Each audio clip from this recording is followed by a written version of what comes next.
Alright, अगर हम बाजार को देखें तो काफ़ी ज़्यादा रेंज बाउंड है, लेकिन एक्चुअली साइड मार्केट में काफ़ी एक्शन हो रहा है। मिड कैप फार्मा स्टॉक्स को देखिए आप, सुविन, सन फार्मा तो ऑफकोर्स जो पहली डिप थी वो बाय हो गई, उसमें वो भी काफ़ी अच्छी तरह 1.5% ऊपर आ गया, 2% नीचे से।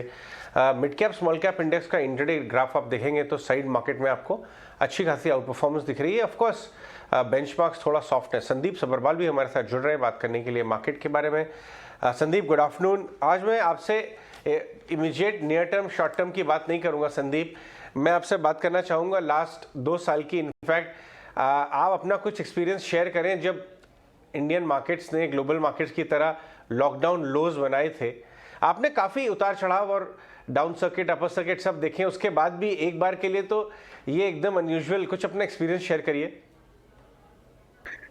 क्या अनयूजुअल, एक्चुअली अनयूजुअल इसलिए हो जाता है क्योंकि काफी समय बीत जाता है वो ऐसा इवेंट हुए हुए, और फिर तब तक सब लोग भूल जाते हैं कि ऐसा भी हो सकता है। तो आज के दिन भी अगर कुछ कोई कहे कि हो सकता है कि अगले 1-2 महीने में एक लोअर सर्किट आ जाए तो कोई विश्वास नहीं करेगा। और वो और अगर ये चीज प्रिडिक्ट की जाती तो फिर हम लोग तो वो प्रिडिक्ट नहीं की जा सकती, एक्चुअली मैं ये कहूंगा। तो लेकिन मेरा व्यू ये है कि मार्केट का बॉटम हमेशा वैल्यूएशन पे बनता है, और जो टॉप है मार्केट का वो एक मैक्रो कंसर्न्स पे बनता है। तो बॉटम पे हमें सिर्फ वैल्यूएशन देखना होता है, क्योंकि मैक्रो मतलब कंसर्न्स बहुत सारे होते हैं, लेकिन मार्केट इतना ज्यादा सस्ता हो जाता है कि फिर आपको खरीदना ही होता है। क्योंकि फिर अगर आप नहीं उस समय नहीं खरीदेंगे तो फिर आप बेट कर रहे हैं कि ये इकोनॉमीज ही पूरी शट डाउन हो जाएंगी। तो वो समय बोलिए आप ऐसा बोलिए। था जब एक बार उस बोलिए, समय में वैल्यूएशन का बॉटम वैल्यूएशन कम वैल्यूएशन बनाते हैं और टॉप मैक्रो कंसर्न्स की वजह से होता है। ये बहुत इंटरेस्टिंग बात। तो संदीप, आपने पहले 3-4 महीने में जैसे हम सब ने किया, people took stock of their own balance sheets, माहौल का मुआयना किया, फिर आपने धीरे धीरे कब डिप्लॉय करना शुरू किया? आपने कैसा एक्सपीरियंस किया था इस पैच को? अजय, लकीली मार्केट की जो गिरावट आई, ऑब्वियसली ये नहीं पता था कि कोविड है, लेकिन उससे पहले ही मैं बहुत कॉशियस था वैल्यूएशंस को लेके। तो हमारे पास काफी कैश था, तो डिप्लॉयमेंट आसान था। जब आप फुल्ली इन्वेस्टेड होते हैं तब डिप्लॉयमेंट मुश्किल होता है। तो कुछ एफडीज वगैरह में जो पैसे थे वो भी मूव किए थे मार्च 2020 में। उस समय मैंने ट्वीट भी किया था कि अगर इस समय हम नहीं खरीदेंगे तो कब खरीदेंगे। तो वो समय अच्छा रहा था कि उस समय निवेश किया। उसके बाद मार्केट में काफी अच्छी उछाल आई। बैंकिंग क्षेत्र के शेयर्स कुछ टाइम बाद चढ़ने शुरू हुए, और मिड कैप्स भी। तो मार्केट में बॉटम हो गया था, लेकिन मिड कैप्स काफी मई जून के आसपास चढ़ने शुरू हुए। तो उस समय अच्छा समय था उन मिड कैप्स में निवेश करने का जिनके प्रॉफिट में इमीडिएट बूस्ट आएगा, क्योंकि इनपुट कॉस्ट प्रेशर्स कम थे। और मतलब वो आज का दिन जो हम सिनारियो देख रहे हैं उसके ऑलमोस्ट इम्पॉसिबल था कि उस समय विजिबिलिटी ऑफ ग्रोथ नहीं दिख रही थी, लेकिन ये दिख रहा था कि प्रॉफिट मार्जिन एक्सपेंड करेंगे। आज के दिन अ, थोड़ा ग्रोथ विजिबिलिटी बेटर है, लेकिन प्रॉफिट मार्जिन पे काफी स्क्वीज आ रहा है। तो क्लियरली बोल्ड कॉल्स लेने का समय था और टफ डिसीजंस लेने वालों ने ही अच्छी कमाई की। Sandeep, good afternoon. Sector specific अब फिलहाल तस्वीर कैसी आप देख रहे हैं? स्टॉक स्पेसिफिक मूव्स कैसे नजर आ रहे हैं आपके? बाजार पर आउटलुक आज के लिए सेक्टर स्पेसिफिक क्या होंगे? नहीं, सेक्टर स्पेसिफिक एक सेक्टर जिसमें सबसे ज्यादा कंसर्न आ रहा है वो एफएमसीजी कंज्यूमर टैक्स सेक्टर है, जिसमें एचयूएल के एनालिस्ट मीट के बाद हमने देखा है काफी गिरावट आया है कंज्यूमर स्टॉक्स में। और मुझे लगता है कि ये नॉन ड्यूरेबल स्टॉक्स में आया है। ड्यूरेबल स्टॉक्स जो जैसी companies, washing machine, AC equipment और कंज्यूमर इक्विपमेंट कंपनीज के पे भी जरूर प्रेशर आएगा, क्योंकि इन्फ्लेशन की मार बड़े इक्विपमेंट की कंपनीज, ऑटो वगैरह पे ज्यादा पड़ती है। तो ये क्षेत्र कुछ हो जाते हैं जो अवॉइड करने वाले हैं। दूसरा, हमें उन क्षेत्रों पे फोकस करना है जहाँ पे एक शायद गवर्नमेंट का फोकस है, जहाँ इन्वेस्टमेंट्स का साइकिल रिवाइवल हो रहा है और जहाँ पे इन्वेस्टमेंट्स अच्छे रहेंगे। तो उसमें कंपनीज जैसे जो बेनिफिट करती हैं, जैसे कुछ पाइप कंपनीज वगैरह बेनिफिट करती हैं। ये जो जल जीवन मिशन है उसमें काफी ऑर्डर्स आ रहे हैं, काफी कंस्ट्रक्शन कंपनीज को उनमें ऑर्डर्स मिल रहे हैं, और ये सब स्टॉक्स चीप है आज के दिन। तो इन कंपनीज में बस रिस्क ये है कि जब इंटरेस्ट रेट साइकिल रिवर्स होता है, क्योंकि इनके पास डेट होता है और वर्किंग कैपिटल रिक्वायरमेंट ज्यादा होती है, तो इंटरेस्ट कॉस्ट कुछ प्रॉफिट को खा जाता है जो एक्चुअल ग्रोथ के कारण आएगा। लेकिन फिर भी ये क्षेत्र, ये सेक्टर्स काफी अंडर ओन्ड हैं, तो इसमें फोकस रहना चाहिए। दूसरे, रीओपनिंग ट्रेड जो हैं, hotel companies, multiplexes companies, luggage companies, ये सब में मुझे लगता है कि अभी भी काफी पोटेंशियल है और इनमें अगले 1-2 साल में अच्छे रिटर्न यहाँ से भी बन सकते हैं। Alright, good afternoon Sandeep. Welcome to Indian Swadesh. Priyanka here. Absolutely, आपने जिन सेक्टर्स की बात की उसी में से एक सेक्टर पर सवाल भी था मेरा। इनफैक्ट जब भी एक बेसिक फंडामेंटल्स है, जब भी आप पोर्टफोलियो बिल्ड करना चाहते हो तो आप एक बड़ा फंडामेंटल ये भी नजर में रखते हो कि कंपनी पर डेट कितना है। और जिस तरह से उन कंपनीज पे कि हम स्पेसिफिकली इंडियन होटल्स या फिर ऐसी कंपनी आज रुचि सोया को भी एफपीओ जैसे खुल रहा है, उनका भी एक बड़ा रीजन है कि वो डेट फ्री हो। लेकिन ऐसे में किस तरह से एक इन्वेस्टर नेविगेट करे इन सब कंसर्न्स को कि डेट फ्री अगर कंपनी हो रही है या आने वाले सालों में उनके एफर्ट्स ऐसे कि वो डेट फ्री हो जाएं, वहां पर अगर इसी कड़ी में इंडियन होटल्स का क्यूआईपी लॉन्च हुआ, कैसे देखते हैं आप इस पर्टिकुलर स्टॉक को? इनफैक्ट सिर्फ इंडियन होटल्स नहीं, टाटा ग्रुप की और भी बिजनेस पोर्टफोलियो में डेट रिडक्शन एक बड़ा उनका टारगेट भी है। तो टाटा ग्रुप में कुछ कंपनीज हैं जो काफी हद तक डेट फ्री हो गई है, लेकिन कुछ कंपनीज, टाटा मोटर्स जैसी कंपनीज हैं जिनमें अभी भी डेट के कंसर्न्स काफी हैं और वो मुझे लगता है कुछ समय तक रहेंगे। हालांकि कंपनी ने कहा है कि वो डेट रीपे करके डेट फ्री होना चाहती है अगले कुछ सालों में। इंडियन होटल्स काफी अच्छी स्टोरी है। अगले 2-3 साल में होटल सप्लाई काफी लिमिटेड रहेगी क्योंकि कोविड के बाद नए होटल्स की फाइनेंसिंग इतनी इजी नहीं रह गई है। तो जो एंट्रेंच्ड प्लेयर है, जो एग्जिस्टिंग प्लेयर्स हैं, उनको फायदा होता है।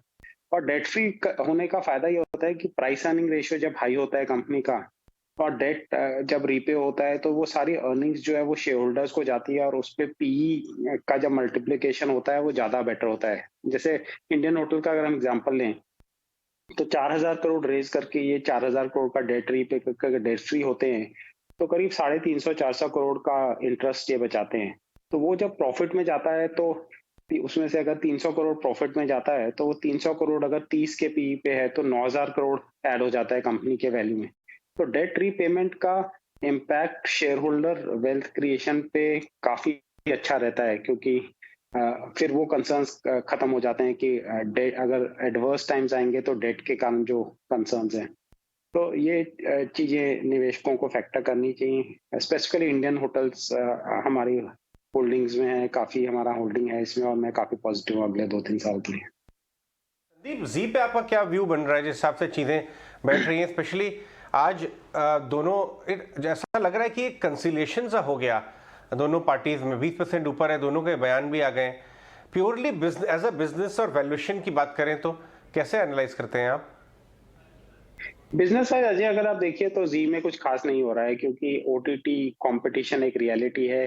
फ्यूचर ओटीटी की तरफ जा रहा है। Viewership existing terrestrial entertainment channels का कम होता जा रहा है और जी का ओटीटी प्लेटफॉर्म जैसे जी5 कुछ इतना खास नहीं है, मतलब है लेकिन उसकी व्यूअरशिप है, कुछ सीरियल्स उनके अच्छे आते हैं लेकिन कुछ खास नहीं है। इन्वेस्को एक्चुअली क्या चाहता था ये मुझे कभी समझ नहीं आया क्योंकि वो माइनॉरिटी शेयर होल्डर है। अगर कोई रेजोल्यूशन होती है, सोनी के साथ कॉम्बिनेशन होता है और उसके कारण शेयर चढ़ता है तो उनको तो फायदा ही था।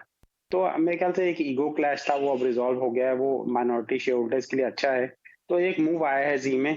यहाँ से अप मूव और होने के लिए हमें फंडामेंटल इंप्रूवमेंट्स देखने पड़ेंगे क्योंकि 300 रुपए में मेरे हिसाब से कंपनी फेयरली वैल्यूड है, ना सस्ती है ना एक्सपेंसिव है। संदीप, एक ये जो मेटल काउंटर्स हैं, चाहे वो वेदांता हो, जेएसपीएल 525 1400 की तरफ जा रहा है, टाटा स्टील, ऐसा लग रहा है कि एक रिन्यूड इसके अंदर फ्रेश बाउट ऑफ बाइंग आ रही है मेटल काउंटर्स। और लोग बोलते रहे कि बल्क ऑफ द रैली शायद अब यहाँ से निकलना चाहिए, टॉप आउट हो रहा है। दूसरे वाले तरफ कहते हैं कि अभी तो शुरू हुई ये स्टोरी, बेस्ट ऑफ अर्निंग्स तो इससे अहेड है। आप कौन से साइड पे हैं आर्ग्यूमेंट के? मैं कहूंगा अजय कि 80-90% मूव कमोडिटीज में हो चुका है क्योंकि एक ये एस्टेब्लिश फैक्ट है, जब इंटरेस्ट रेट जिस पेस में यूएस फेड आज के दिन कह रहा है इंटरेस्ट रेट बढ़ाएंगे और ईसीबी का भी न्यूज फ्लो आ रहा है, तो जब इस पेस पे रेट्स बढ़ते हैं और लिक्विडिटी विड्रॉल होता है तो इसका सबसे ज्यादा असर कमोडिटीज पे होगा।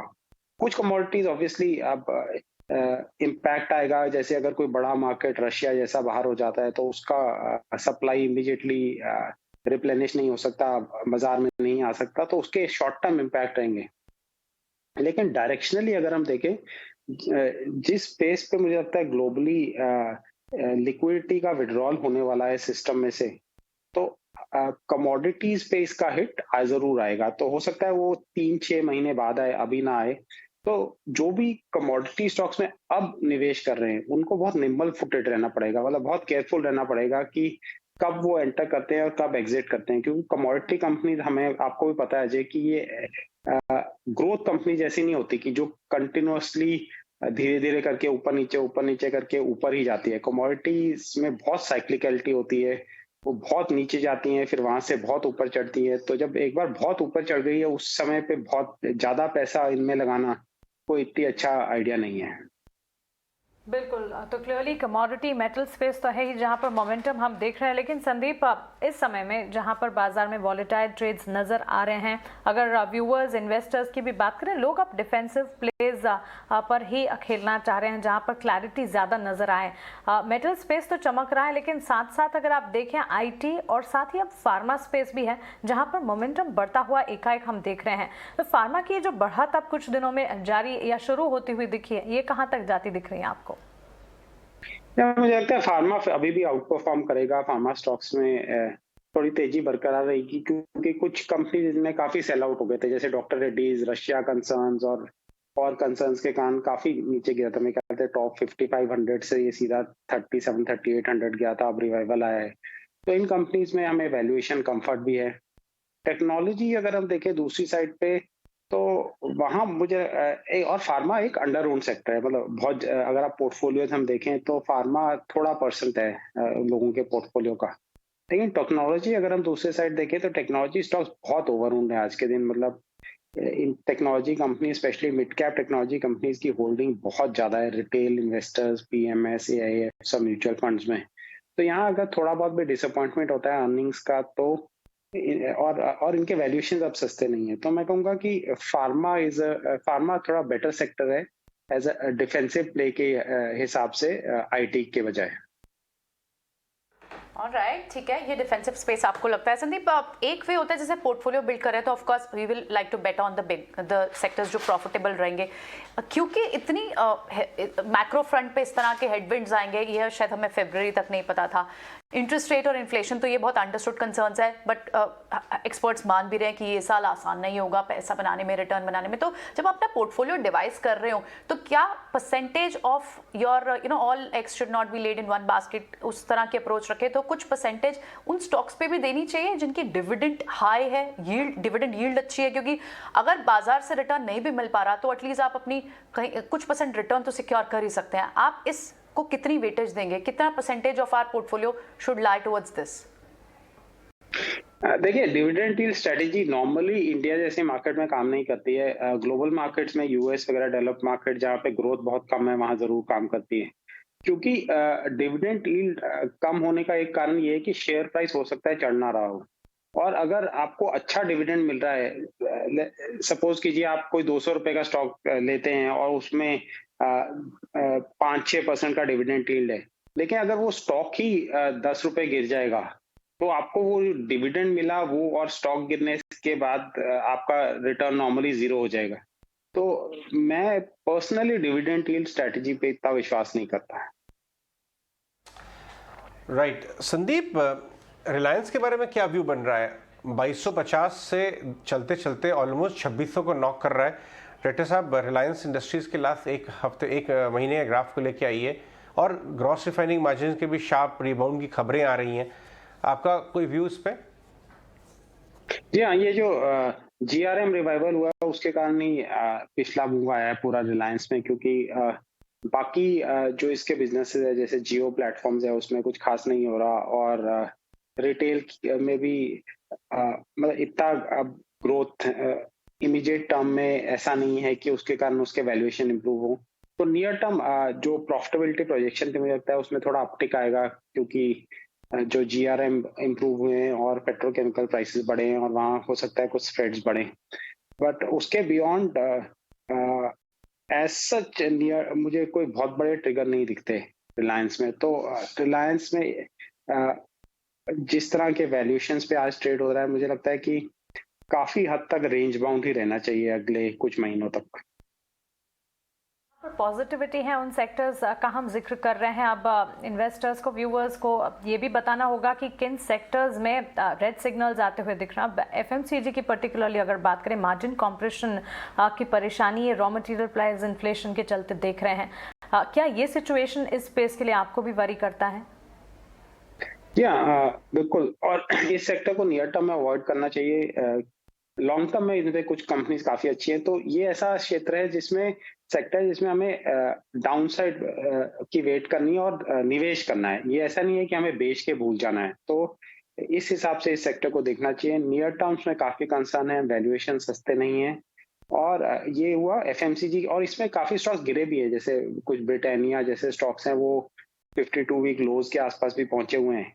लेकिन दूसरे तरफ कंज्यूमर ड्यूरेबल कंपनीज हैं काफी, वो अभी भी होल्ड अप कर रही हैं। और मुझे लगता है कि जिन निवेशकों के पास वो शेयर्स हैं, या वो थोड़ा ट्रिम डाउन कर सकते हैं, क्योंकि उन पे भी इम्पैक्ट काफी आएगा।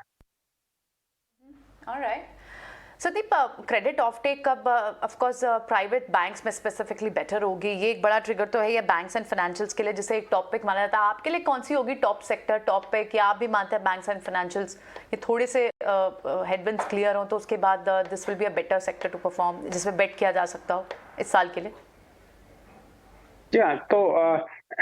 तो मैं कहूंगा कि पीएसयू बैंक्स को काफी कंसर्न हो सकता है अगर यील्ड्स ऊपर जाएंगे, क्योंकि उनके गवर्नमेंट होल्डिंग काफी है। लेकिन एक क्रेडिट ग्रोथ की जैसे आपने बात की थी, तो क्रेडिट ग्रोथ इंडिया में एक्चुअली बढ़ नहीं रहा है। जो लोगों को एक्सपेक्टेशन थी कि रिवाइवल आएगा क्रेडिट ग्रोथ में, वो अभी भी क्रेडिट ग्रोथ 7-8-9% चल रहा है। तो उसमें जो अगले साल के प्रोजेक्शंस हैं काफी बैंक्स के अर्निंग्स में, उसमें मुझे लगता है कि थोड़ा सा रिस्क है इस समय, तो वो हमें देखना पड़ेगा। ओवरऑल क्योंकि इनकी बैलेंस शीट्स काफी स्ट्रांग हो चुकी हैं बैंक्स की, तो उस हिसाब से ये एक सेक्टर अच्छा है देखने के लिए। मैं कहूँगा कि बड़े बैंक्स पे ही फोकस करना चाहिए, आईसीआईसीआई बैंक, एचडीएफसी बैंक, जिनमें credit growth market credit growth से काफी ज्यादा है, तो ये बैंक्स अच्छा करने चाहिए।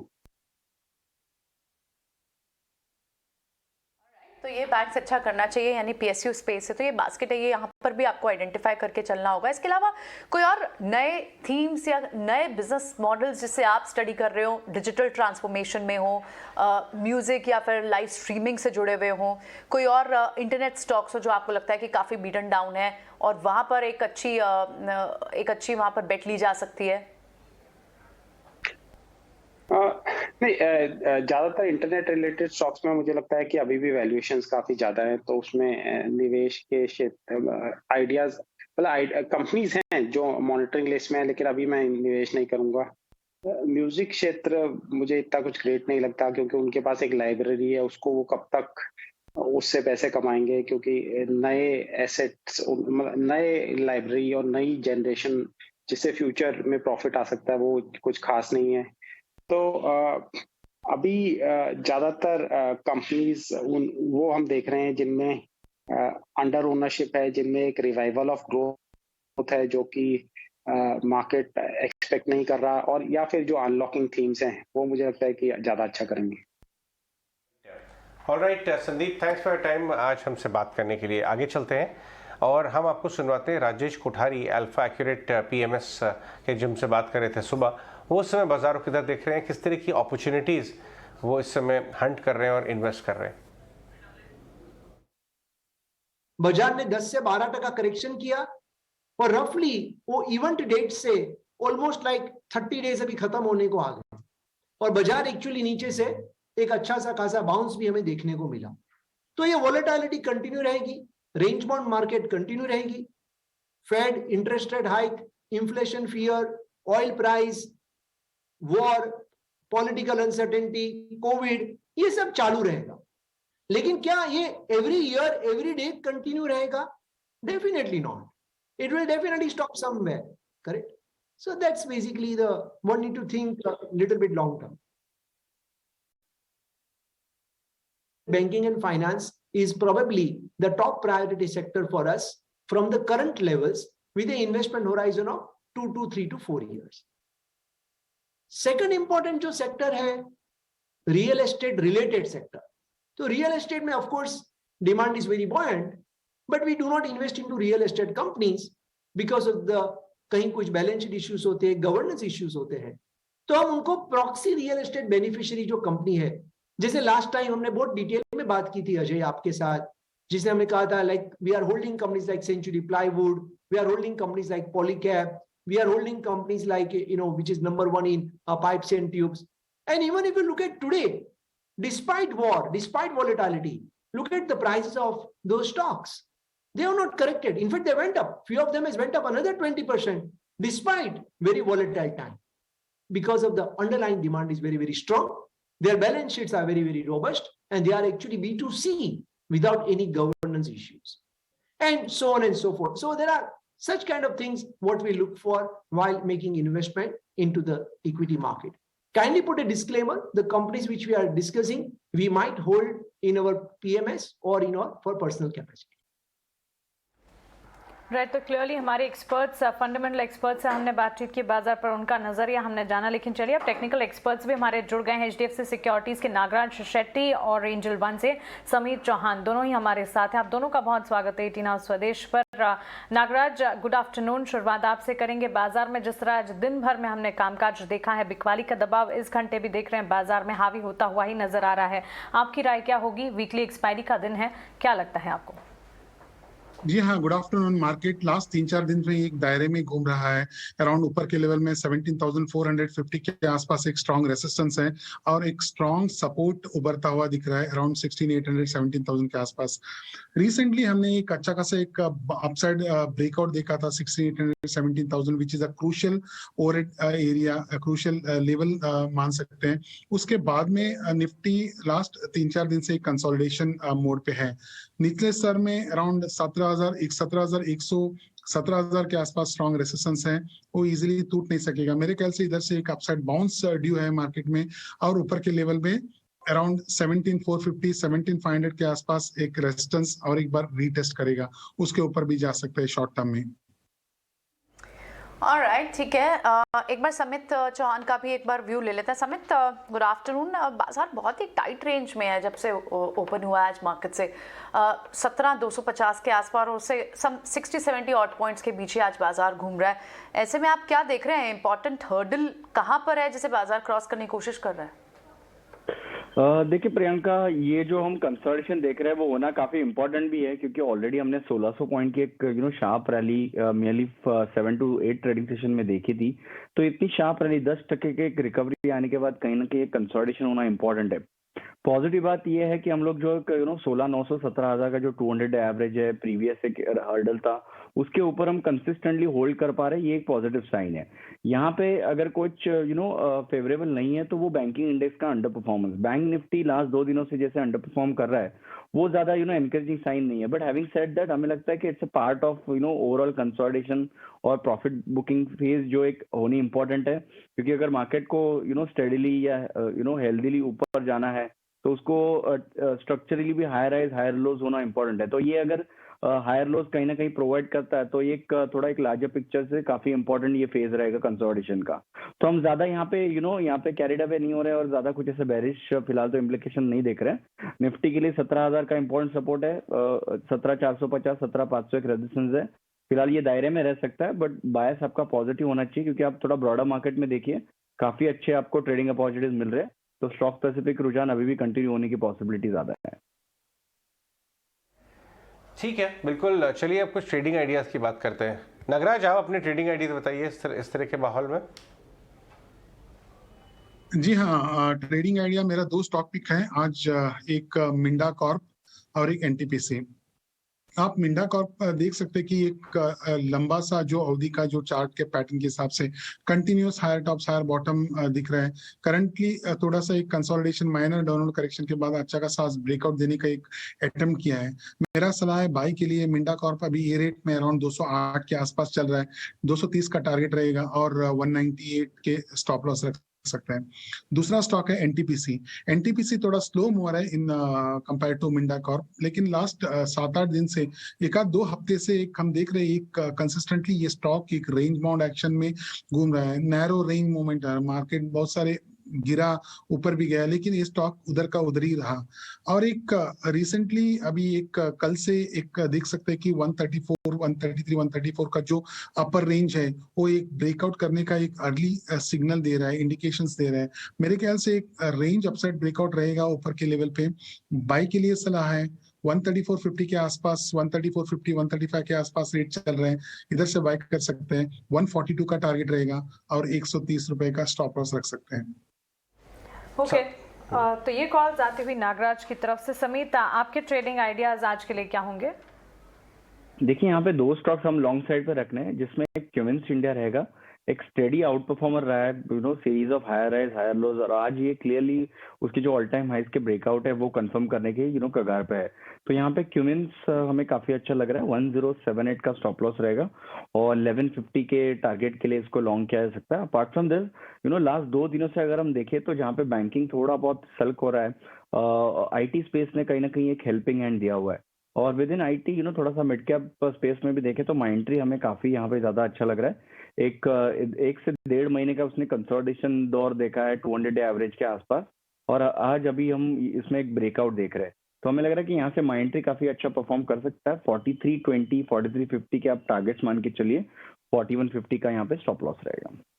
ये लीजिए, कुछ और आपके लिए बढ़िया खबर ले आए। समित, आप लॉन्ग है शॉर्ट है बाजार में? लॉन्ग है, राइट? लॉन्ग। ओके, नागराज आप भी लॉन्ग है? जी हाँ, जरूर लॉन्ग है मैं।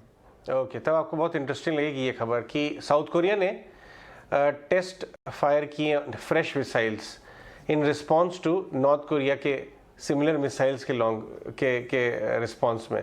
तो जैसे कि एक यूक्रेन और रशिया का मामला इनफ नहीं था, यहाँ कोरियन पेनिनसुला में दूसरा मामला लग रहा है ब्रू कर रहे हैं। भगवान ना करे ये मामला बढ़े, लेकिन हाँ कुछ टेस्ट, छोटे मोटे टेस्ट जो है, छुटपुट टेस्ट जिसे बोलते हैं, वो सब चालू है, तो इस पर नज़र रखिएगा आप। एनीवेज, मैं आपसे बात करना चाहूँगा अब सन फार्मा के बारे में। सन फार्मा ने 2 दिन पहले 934 का अपना ऑल टाइम हाई बनाया और आज कुछ नेगेटिव न्यूज़ के चलते वो नीचे खुला था 2% आई थिंक। वहाँ से रिबाउंड करके वापस ये अच्छा स्ट्रेंथ का साइन दिखाई दिया। आपको क्या नज़र आता है नागराज चार्ट्स पे? क्या ये 1000-1100 तक के लेवल्स का इसमें व्यू बनाना चाहिए? जी हाँ, चार्टिकली कंटिन्यूअस अप ट्रेंड में ये स्टॉक, और ये लार्जर डिग्री के हम लोग हायर टॉप्स हायर बॉटम भी दिख सकते हैं। स्टॉक में काफी सारा स्ट्रेंथ है। आज कुछ न्यूज के वजह से गिरा है नीचे, और 880 का 875 880 का एक अच्छा खासा सपोर्ट लेके ऊपर गया है। मेरे ख्याल से और भी ऊपर जा सकते हैं थोड़ा कुछ, और ऊपर की साइड में अराउंड 940 945 के आसपास एक रेजिस्टेंस दिख सकता है, उधर तक की स्टॉक प्राइस जा सकता है। समित, रिलायंस के चार्ट पर नजर डालिए, स्पेशली लास्ट 15 मिनट में वहाँ पे fresh long position pile up हो रही हैं, और ये 2-3 दिन से हम देख रहे हैं लास्ट 1 घंटे में ये खींचने लगते हैं स्टॉक को बाजार के पार्टिसिपेंट्स, और ये ऑलमोस्ट 2600 की तरफ जा रहा है, 2% ऊपर। लास्ट 1 महीने का ग्राफ लेके आइए डायरेक्टर साहब, आपको दिखाई देगा कि कैसे ये 2200 वाला ऑलमोस्ट 2600 की जर्नी की तरफ जा रहा है। 8% इस महीने में, 200 रुपये, 190 एक्चुअली टू बी प्रिसाइज। समित, क्या लग रहा है इस पे आपको चार्ट्स पे? देखिए क्लियरली लास्ट 3-4 दिनों में अगर आईटी ने अगर हेल्पिंग हैंड दिया है तो रिलायंस का भी कहीं ना कहीं एक कंट्रीब्यूशन हमने काफी अच्छा देखा हुआ है। और जो महीने के उसके जो रिटर्न्स आप बता रहे हो 8%, ये लास्ट 4 दिन के ही उसके रिटर्न्स है, उसके पहले उसने कुछ ज्यादा किया नहीं है। तो मोमेंटम काफी स्ट्रॉन्ग है और it's on the verge of a breakout. तो यहाँ से 2640 2650 के लेवल्स तो आप मान के चल सकते हो।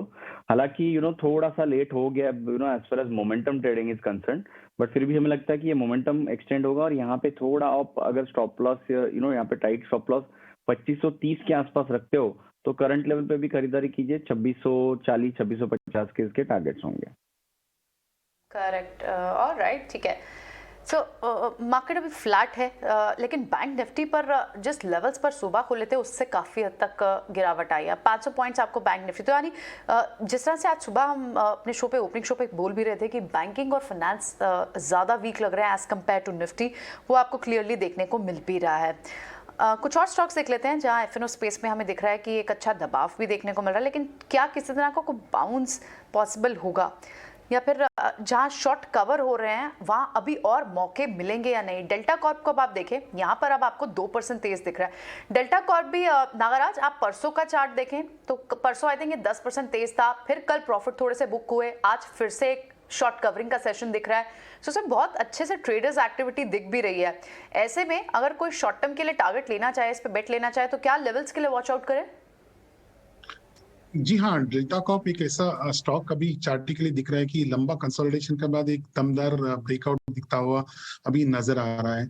अभी लास्ट 305 306 का जो ब्रेकआउट हुआ था अराउंड, या 300 304 का एक ब्रेकआउट हुआ था, वो लास्ट कई मल्टी मंथ का एक रेजिस्टेंस था, एक बैंड का था। मेरे ख्याल से एक काफी स्ट्रॉन्ग टेक्निकल इंडिकेशन दिखा रहा है कि अपसाइड ब्रेकआउट के बाद एक अच्छा खासा अपमूव दिखने को मिलेगा। मेरे ख्याल से मेरे नजर में अराउंड 340 345 के आसपास एक टारगेट दिखता हुआ दिख रहा है एक आध हफ्ते में, 2 हफ्ते में। टेक्निकली बहुत स्ट्रांग है, सलाह बाय के लिए रहेगा। ऑलराइट, ठीक है। डॉक्टर लालपात लैब को भी एक बार आप समेत देखें, यहाँ पर भी आज कई दिनों के बाद कुछ मूव्स देखने को मिल रहे हैं। 1% तेज है फिलहाल। यहाँ पर क्या लग रहा है, यहाँ पर भी पीछे कई दिनों से कंसोलिडेशन के फेज में ही था, अब फिलहाल किस तरह का मूव दे सकता है अगर यहाँ कोई इन लेवल्स पर एंटर करे तो? देखिए प्रियंका, इसमें ऐसे कुछ कन्विंसिंग साइंस फिलहाल तो नहीं दिख रहे हैं। हालांकि यस 2200 के लेवल से ये स्टॉक ने रिकवरी तो दिखाई है, बट उसके पहले काफी ज्यादा अंडर परफॉर्म भी किया है। 4200 से ये स्टॉक कंटिन्यूसली 2200 तक करेक्ट हुआ है, तो कहीं ना कहीं एक लाजमी था bounce back along with the market. तो यहाँ पे ऐसा कुछ ज्यादा कन्विंसिंग स्ट्रक्चर इसके लग नहीं रहे, तो हम ज्यादा यहाँ पे कुछ ट्रेड सेटअप तो देना नहीं चाहेंगे। बट 2800 2850 का आप इसका एक रेंज पकड़ लीजिए, ऊपर की तरफ रेजिस्टेंस और लो साइड पे 2500 2550 का एक इम्पोर्टेंट सपोर्ट। तो एटलीस्ट 250-300 पॉइंट के रेंज में ये ऑसिलेट हो सकता है। 250-300 पॉइंट की रेंज है जिसे ध्यान में रखना होगा। इस बीच नागराज, ओबराई रियल्टी स्टॉक को देखिए आज सुबह से ही फोकस में है। न्यूज बेस्ड इम्पैक्ट तो आ ही रहा है, टेक्निकली क्या लगता है ये आपसे जानना चाहेंगे। जॉइंट वेंचर जो है इनका होम एक्सचेंज में अपनी हिस्सेदारी इन्होंने बढ़ाई है, 47.5% कर दी है। क्या लगता है टेक्निकली जो तेजी आई है कितनी ज्यादा इंटैक्ट रहेगी? Technically Oberoi realty short term के लिए अच्छा लग रहा है, पॉजिटिव एक संकेत दिख रहा है। इधर से एक 950 955 का एक अपसाइड ब्रेकआउट के बाद एक अच्छा खासा अपमूव दिखने को मिलेगा। मेरे ख्याल से 980 990 का आसपास एक रेजिस्टेंस दिख रहा है आगे जाके। टेक्निकली पॉजिटिव लग रहा है, ऊपर जाने का चांसेस है। तो क्लियरली जहां हम रियल एस्टेट स्पेस की बात कर रहे हैं, अजमेरा रियल्टी एंड इंफ्रा के डायरेक्टर धवल अजमेरा का कहना है कि कच्चे माल की कीमतों में बढ़ोतरी से कंस्ट्रक्शन कॉस्ट पूरी तरह प्रभावित हुई हैं। डेवलपर्स को मौजूदा दरों पर स्टॉक सप्लाई करने में काफी दिक्कतें आ रही हैं। स्टील का प्राइस जो हमारा मतलब कोई भी बिल्डिंग कंस्ट्रक्शन में लगता है, सबसे अहमियत चीज होती है स्टील। आज स्टील का प्राइस 40,000 रुपीज अ टन से लेके 90,000 to 95,000 रुपीज अ टन हो गया। सो आज अगर वो 2.5 गुना बढ़ चुका है। आप सीमेंट देखो तो सीमेंट भी 250 रुपए से 350 400 रुपए के बीच में हो गई है। तो एंड एल्यूमिनियम उतना बढ़ रहा है, कॉपर उतना बढ़ रहा है, हर एक छोटी छोटी चीजें उसकी effect overall cost of construction पे आ रही है।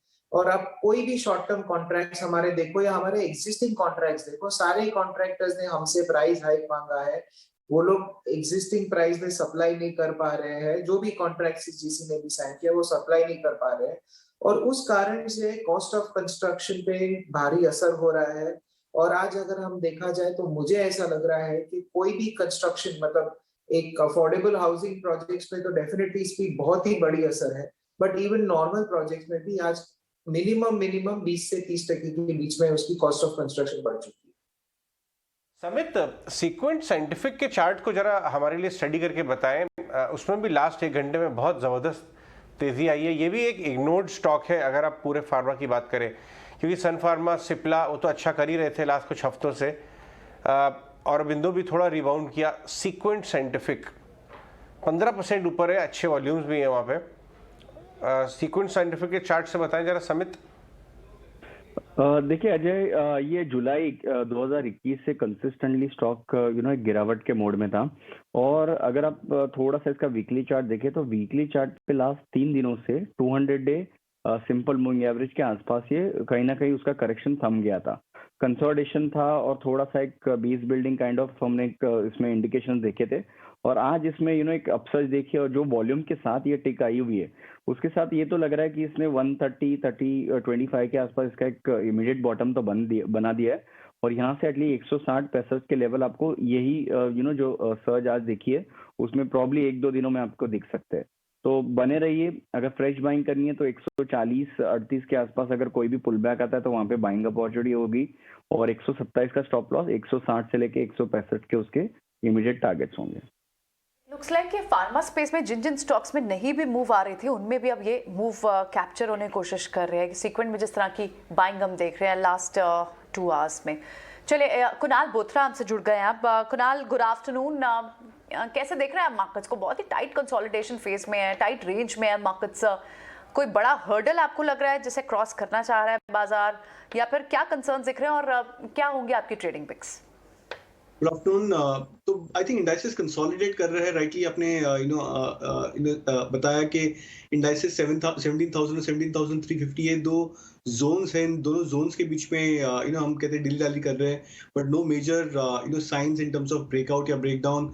जज करना भी थोड़ा मुश्किल हो रहा है या एंटिसिपेट करना भी मुश्किल हो रहा है कि किस साइड मार्केट टिल्ट कर सकता है, बिकॉज सेक्टर मिक्स काफी इंटरेस्टिंग है। सो एक साइड पे हम देख रहे हैं कि बैंक निफ्टी में जो हाई बीटा सेक्टर है, जो financials as an overall sector है, वो सेलिंग प्रेशर में है। But on the other hand IT stocks, pharma stocks, metal stocks, इन सारे स्टॉक्स में कंसिस्टेंटली हमने देखा है कि बाइंग आ रही है। सो इस जब ऐसे माहौल होता है, जब सेक्टर चर्न्स हो रहे होते हैं बट इंडाइसेस कंसोलिडेट कर रहा होता है, तब वो टाइम में हम जनरली एक्सपेक्ट करते हैं कि इंडेक्स की ट्रेड ना ली जाए और वहां पे स्टॉक स्पेसिफिक होना ज्यादा बेहतर है। स्पेसिफिकली स्टॉक्स जो शायद रिसेंट बाउट ऑफ मोमेंटम दिखा रहे हैं, या फिर वो स्टॉक्स जो नए ब्रेकआउट्स लेवल पे आ गए हैं। तो I think it's much better to be stock specific. एक जो पॉजिटिव फैक्टर आज जो मार्केट में देखने को मिल रही है वो है ड्रॉप इन इंडिया विक्स। तो हालांकि एक मार्जिनल सा ड्रॉप है इंडिया विक्स में, 24.5 से हम 23.8 के आसपास आ गए हैं। बट अगर ये कंसिस्टेंटली अगर हम देखें कि आने वाले कुछ एक दिनों में अगर इंडिया विक्स और ज्यादा ड्रॉप करे और शायद अगर अपने पुराने प्रीवियस स्विंग लो 22 से भी नीचे अगर आ जाए, तो मेरे अनुमान से बहुत बड़ा पॉजिटिव फैक्टर हो सकता है मार्केट के लिए। और तब हम एंटिसिपेट कर सकते हैं कि होपफुली इंडाइसेस जब कंसोलिडेशन से बाहर निकले तो ब्रेकआउट ऊपर की तरफ हो। ये बहुत अच्छी बात आपने हाईलाइट की है। ये काफ़ी स्टिकी हो गई थी 24-25 के आसपास सुबह तक भी, उसके बाद धीरे धीरे स्लाइड करते हुए नीचे आ रही है। कुणाल, आज मेरे को काफ़ी सारे लोगों ने मैसेज किया ट्विटर पे, कहते हुए थे कि कुणाल जी जब आएंगे ना तो उनसे कहिएगा L&T फाइनेंस के बाद नेक्स्ट कौन सा L&T फाइनेंस होने वाला है। तो आप कुछ इस तरह का लेके आए, क्योंकि अच्छी परफॉर्मेंस का एक बड़ा एक दूसरा साइड है कि एक्सपेक्टेशन बढ़ जाती हैं। जी हाँ Ajay, so let's hope all stocks which I recommend becomes L&T finance. But then जो दो स्टॉक्स जो मैं अभी फिलहाल रिकमेंड करूंगा, मेरे अनुमान से आई थिंक अगेन काफी इंटरेस्टिंग चार्ट पैटर्न्स है। If not, I think over the very near term, but I think on a positional basis ये बहुत बढ़िया परफॉर्म कर सकता है और इंटरेस्टिंग मिक्स है। कोल इंडिया पहला स्टॉक रहेगा। हालांकि स्टॉक जैसे हम जानते हैं कि लो बीटा स्टॉक है, बट अगर हम लास्ट 3 मंथ्स, 2 मंथ्स या 1 मंथ का भी चार्ट देखें तो एक interesting cup and handle pattern बना रहा है। सो मंथली चार्ट्स पे भी कप एंड हैंडल पैटर्न है। अगर हम डेली चार्ट्स की भी बात करें तो उसमें भी ऑलमोस्ट एक consistently cup and handle pattern बना रहा है कोल इंडिया। 1 मंथ की चार्ट पैटर्न की बात करें तो जब स्टॉक 167 के आसपास से जब स्टॉक ने रैली किया 192, वहां से करेक्शन होकर वापस नीचे आया और स्टॉक एक रिबाउंड मार रहा है। तो ये एक स्ट्रॉन्ग इंडिकेशन है कि Coal India I think is gearing towards a big breakout on the upside. तो मेरे अनुमान से आई थिंक एक इंटरेस्टिंग पिक हो सकता है शॉर्ट टर्म के लिए। बाय के लिए रिकमेंड करूंगा, टारगेट्स 200, स्टॉप लॉस 180। और सेकंड स्टॉक जो मैंने मॉर्निंग में भी इंडिकेट किया था वो है जिंदाल स्टील। इंटरेस्टिंग चार्ट है, more weekly as well as on the monthly time frame. बहुत बड़ा ब्रेकआउट जिंदाल स्टील ने दिखाया है ऑन प्राइस फ्रंट। तो मेरा मानना है कि आई थिंक मेटल्स की जो मोमेंटम है तेजी वो बरकरार रह सकती है। जिंदाल स्टील में बाय मेंटेन करूंगा, टारगेट्स 550 का, स्टॉप लॉस ट्रेल कर सकते हैं 508 पर।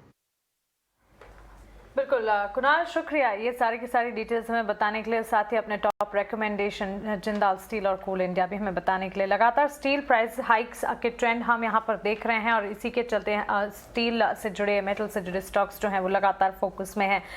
इस बीच Nagaraj, Indian steel price hikes जो हैं आगे भी कंटिन्यू होने के रिपोर्ट्स आते हुए अब नजर आ रहे हैं। प्राइस हाइक्स की अगर बात करें टाटा स्टील पर, एक बार आप भी अपना नजरिया बताएं करंट लेवल्स पर, जिस तरह से इस पूरे स्पेस में कामकाज दिख रहा है। सेल देख लीजिए, टाटा स्टील देख लीजिए, अच्छी बढ़त के साथ ट्रेड्स हैं, क्या लगता है? जी हाँ, टाटा स्टील एक अच्छा खासा कंसोलिडेशन के बाद एक अपसाइड ब्रेकआउट दिखता हुआ लग रहा है अभी। जो रिसेंट जो कंसोलिडेशन था, जो बार बार हिट कर रहा था अराउंड 1330 1340 का, वो एक ब्रेकआउट करता हुआ इंडिकेशन दे रहा है। मेरे ख्याल से चार्टिकली एक पॉजिटिव संकेत है, अच्छा पैटर्न लग रहा है। इवन वॉल्यूम और आरएसआई भी एक पॉजिटिव इंडिकेशन दे रहा है। मेरे ख्याल से बाय सलाह रहेगा, अराउंड 1420 के आसपास एक टारगेट दिख सकते हैं नियर टर्म में। ऑलराइट, ठीक है, बिल्कुल। अब आप देखें ना तो टेक्नोलॉजी स्पेस में भी आपको अच्छे लॉन्ग्स बनते हुए दिखाई दे रहे हैं। In fact actively traded sector, one of the traded is technology also. माइंट्री हमारी कॉल्स भी रही थी कल से अब तक में, आई थिंक आज हमारे मॉर्निंग शो में माइंट्री एक एक्सपर्ट की कॉल भी थी। इस वक्त 2.5% तेज है। माइंट्री पर क्या व्यू रहेगा समित? देखिए प्रियंका, अभी 5-10 मिनट पहले ही मैंने जो मेरे रिकमेंडेशंस दिए क्यूमेंस इंडिया और माइंट्री, उसमें माइंट्री हमारा एक पिक रहा है जिसमें 4320 4350 के हमारे इसके टारगेट्स रहेंगे। ऑलराइट, ठीक है। माइंट्री पर ऑलरेडी रिकमेंडेशन समिट दे चुके हैं, तो यानी वो इस मूव को बिल्कुल एक्नॉलेज करें कि यहाँ मोमेंटम और बाकी है। 4320 का टारगेट रहेगा माइंट्री पर, आप बाइंग कर सकते हैं और स्टॉप लॉस का ध्यान जरूर रखें। इसके साथ ही कुछ और स्टॉक्स जहाँ पर हम अब देख रहे हैं कि मूव बनते हुए हैं। इनफैक्ट अब सीमेंट स्पेस को भी कल जरूर एक प्रॉफिट बुकिंग दिख रही थी, लेकिन अब आप फिर से सीमेंट पे एक लॉन्ग बनते हुए दिखाई दे रहे हैं। समित, नागराज, सीमेंट स्पेस पे क्या व्यू रहेगा आपको?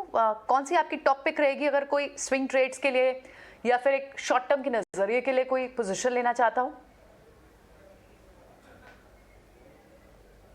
सीमेंट स्पेस में एक काफी गिरावट हम देख चुके हैं कई दिनों से, कई हफ्तों से एक कंटिन्यूस स्ट्रक्चर्ड डिक्लाइन दिख रहा था most of the cement stocks में। अभी भी वो बरकरार है। एक आध 2 दिन में एक छोटा सा अपसाइड बाउंस देने के लिए कोशिश किया है, लेकिन most of the cement company उतना कन्विंसिंग चार्ट पैटर्न अभी बाय के लिए तो नहीं दिख रहा है। मेरे ओर से वेट एंड वॉच रहेगा, बाय के लिए कुछ सलाह नहीं है सीमेंट स्टॉक्स में। चलिए आगे बढ़ते हैं और आपको एक काफी बड़े मार्केट इन्वेस्टर की एक व्यू सुनवाते हैं। उन्होंने नई जनरेशन को इन्वेस्ट करने के लिए कुछ राय दी। हम बात कर रहे हैं रमेश दमानी मार्केट में ट्रेंड की, हमसे वो बात कर रहे थे हाल ही में। नई generation, new investors, set of investors के लिए क्या राय थी, आइए सुनते हैं। My advice is very, very clear. You know, find a good investment, stay invested, ride out the volatility, don't get scared. Look at it from a 30-year perspective, not even a 3-year perspective. 10-year, 20-year, that's the kind of perspective of businesses that you need to find. And anyone who's invested in India for the last 30 years has made out like a bandit. I mean, you've just, increased your net worth manifold just by remaining invested in good quality equities. And I actually firmly believe the next 10 years will be, India's domain, will be India's time, and we'll have a great many, stronger, more powerful bull markets than we've experienced. So my idea is, with no ifs and buts, buy good quality businesses and remain invested. Okay, तो expert recommendation Ramesh Damani जी से अगर अब हमने बात की तो उन्होंने sector specific अपना बाजार पर नजरिया बेहतरीन तरीके से हमें बताया। समित, इस बीच जीएमडीसी को देखिए, स्टॉक में जो मूवमेंट आता हुआ दिख रहा है, दमदार अपमूव इस बाजार में ये स्टॉक का दिखाना। जीएमडीसी करीब 11% की बढ़त पर एट डे हाई ये स्टॉक ट्रेड करता हुआ दिख रहा है। एक बार राय दीजिए टेक्निकली क्या किया जाए? देखिए मानसी, ओवरऑल जो मार्केट में हमने रिसेंटली डिस्ट्रक्शन देखा है, खास करके ब्रॉडर मार्केट के स्टॉक्स में जो एक करेक्शन देखा था, ये स्टॉक ने ये करेक्शन में जरा भी पार्टिसिपेट नहीं किया। वो पूरे टाइम ये स्टॉक कंसोलिडेट होते गया और जब भी मार्केट में स्ट्रेंथ आई, इसमें एक renewed buying interest at every level हमने देखा हुआ है। तो ओवरऑल इसकी जो इनहेरेंट स्ट्रेंथ है वो काफी स्ट्रांग है अभी। लेकिन एक है कि इसका जो एक मल्टी मंथ रेजिस्टेंस है वो 181 182 के रेंज में है। तो वो उसको क्लोज कर रहा है। तो देखना पड़ेगा ये लेवल उसके सरपास होते हैं कि नहीं। वो लेवल सरपास होते तो आपको 200 के पहले कोई भी मेजर रेजिस्टेंस नहीं है। तो बायस पॉजिटिव रखिए, सिर्फ अभी 1-2 दिन यही वॉच करना है आपको कि ये 181 182 का लेवल और इसके साथ एग्जिट ऊपर की तरफ ब्रेक कर पाता है या नहीं। ऑलराइट, ठीक है। अब हमारे साथ नरेश मिरानी भी जुड़ गया, उनका नजरिया भी ले लेते हैं मार्केट्स पर। Naresh, good afternoon. Market in a range, आप कहाँ देख रहे हैं ट्रेडिंग के मौके? सो मार्केट रेंज बाउंड है, दो स्टॉक्स। एक सबसे पहले एक डिफेंसिव स्टॉक है एनटीपीसी, जिसने एक ट्रायंगल एक रेंज ब्रेकआउट दिया है। छोटा सा स्टॉप लॉस 132, टारगेट 145, यहाँ पे रिस्क रिवॉर्ड बहुत अच्छा बैठता है। दूसरा स्टॉक है ओपनिंग अप थीम से, जो मुझे पसंद है, जिसने एक ट्रायंगल ब्रेकआउट देके लास्ट 3 दिन से कंसोलिडेट कर रहा है। लास्ट 3 दिन से 3 बार टॉप्स बनाए 292 के पास। एक्सपेक्टेशन ये है कि अगले कुछ दिनों में ये 292 भी क्रॉस कर जाएगा और सस्टेन करेगा, और टारगेट रहेगा 330, stop loss 288। Aditya Birla fashion retail. तो आपके स्टॉक कॉल्स हो गई। रेस्ट ऑफ द कैसा आपने बोला था सुबह, इनफैक्ट वैसे ही बाजार काफी रेंज बाउंड हो रहा है। नरेश, काफी डिफिकल्ट हो रहा है क्या इस समय निफ्टी बैंक निफ्टी पे कॉल लेना? दूसरा, आप मिड कैप और स्मॉल कैप इंडेक्स को भी मैंने देखा है कई बार क्लोजली ट्रैक करते हैं, वहां थोड़ी आउट परफॉर्मेंस दिख रही है। Any views? सो अब ये ऐसा टाइम है कि जहाँ पे व्यू लेना जरूरी नहीं है इंडेक्स पर, क्योंकि इंडेक्स जब अगर रेंज बाउंड रहने वाला है, जो करंटली लग रहा है कि 17,000 17,450, और काफी रिकवरी भी हो चुकी है इंडेक्स में, तो अब यहाँ से स्टॉक स्पेसिफिक और सेक्टर रोटेशंस होंगे। सो मानना ये है कि अगर आप देखो आज भी अगर मार्केट नीचे खुली थी तो भी mid cap small cap indexes relatively better खुले थे और टिके हुए भी है। सो 2-3 थीम्स जो अच्छे से प्ले आउट हो रही है। एक है मेटल्स है, जो अगर आप देखो तो मेटल्स में जिंदाल स्टील ने एक नया ऑल टाइम नया 52 वीक हाई बनाया है, हिंडाल्को ने एक ऑल टाइम हाई बनाया है। सिमिलरली आप देख रहे हो कि मोमेंटम सुधर रहा है, even oversold stock like SAIL. फिर दूसरा थीम है जो ओपनिंग अप थीम है, जहाँ पे वेरी क्लियरली दिखाई दे रहा है कि होटल स्टॉक्स जो गिरे नहीं थे अब रिकवर हो रहे। पीवीआर देखे तो पीवीआर भी 1750 1770 के आसपास टिका हुआ है। सो ओपनिंग अप थीम बड़ी क्लियरली प्ले आउट कर रही है, जहाँ पे आप अगर महिंद्रा हॉलीडे रिसोर्ट देख लो या इंडियन होटल्स देख लो। So hotels and opening up theme है। डेल्टा कॉप नए 52 वीक हाई के पास है। और तीसरा थीम जो अभी मैं देख रहा हूँ वो है पावर स्टॉक्स के, जहाँ पे एक टाटा पावर ने ब्रेकआउट दिया और एनटीपीसी ने। सो ये 3 थीम्स है जहाँ पे फोकस है, और ऐसे ही नई थीम्स और नए सेक्टर रोटेशंस प्ले आउट होंगे मिड कैप्स और स्मॉल कैप्स में। Thanks for your time Naresh. Naresh बता रहे थे कि पावर में पावर जनरेशन कंपनीज जो हैं एनटीपीसी और टाटा पावर, हालांकि एक पीएसयू एक प्राइवेट सेक्टर है, एक में रिन्यूएबल स्टोरी है, एक में हाई डिविडेंड प्ले, वो भी एक तरह से अपने रेंज से बाहर निकल रही हैं। समित, एक छोटा अभी तक टाइम होराइजन होगा, लेकिन ऑलमोस्ट 70% क्रैश के बाद पेटीएम आज 12-13% रिबाउंड किया है। इनफैक्ट आईपीओ के बाद से एक ही तरफ स्लाइड होता आया था। आप एनालाइज कर सकते हैं या मुश्किल होगा क्योंकि कम ड्यूरेशन का चार्ट अवेलेबल है? जी नहीं, देखिए अजय, पेटीएम पे कमेंट करना काफी डिफिकल्ट है क्योंकि जो उसका चार्ट है वो भी एक डिक्लाइनिंग मोड में है, तो ऐसे कुछ हिस्टोरिकल इसके एविडेंसेस नहीं है जिसके बेसिस पे हम इसमें व्यू दे पाए। चलिए हम ये पावर वाले मैटर को थोड़ा और लेके चलते हैं। टाटा पावर का एक और पीयर है जेएसडब्ल्यू एनर्जी। टाटा पावर और जेएसडब्ल्यू एनर्जी दोनों में आप कंपेयर करेंगे, कौन सा स्ट्रांग लग रहा है?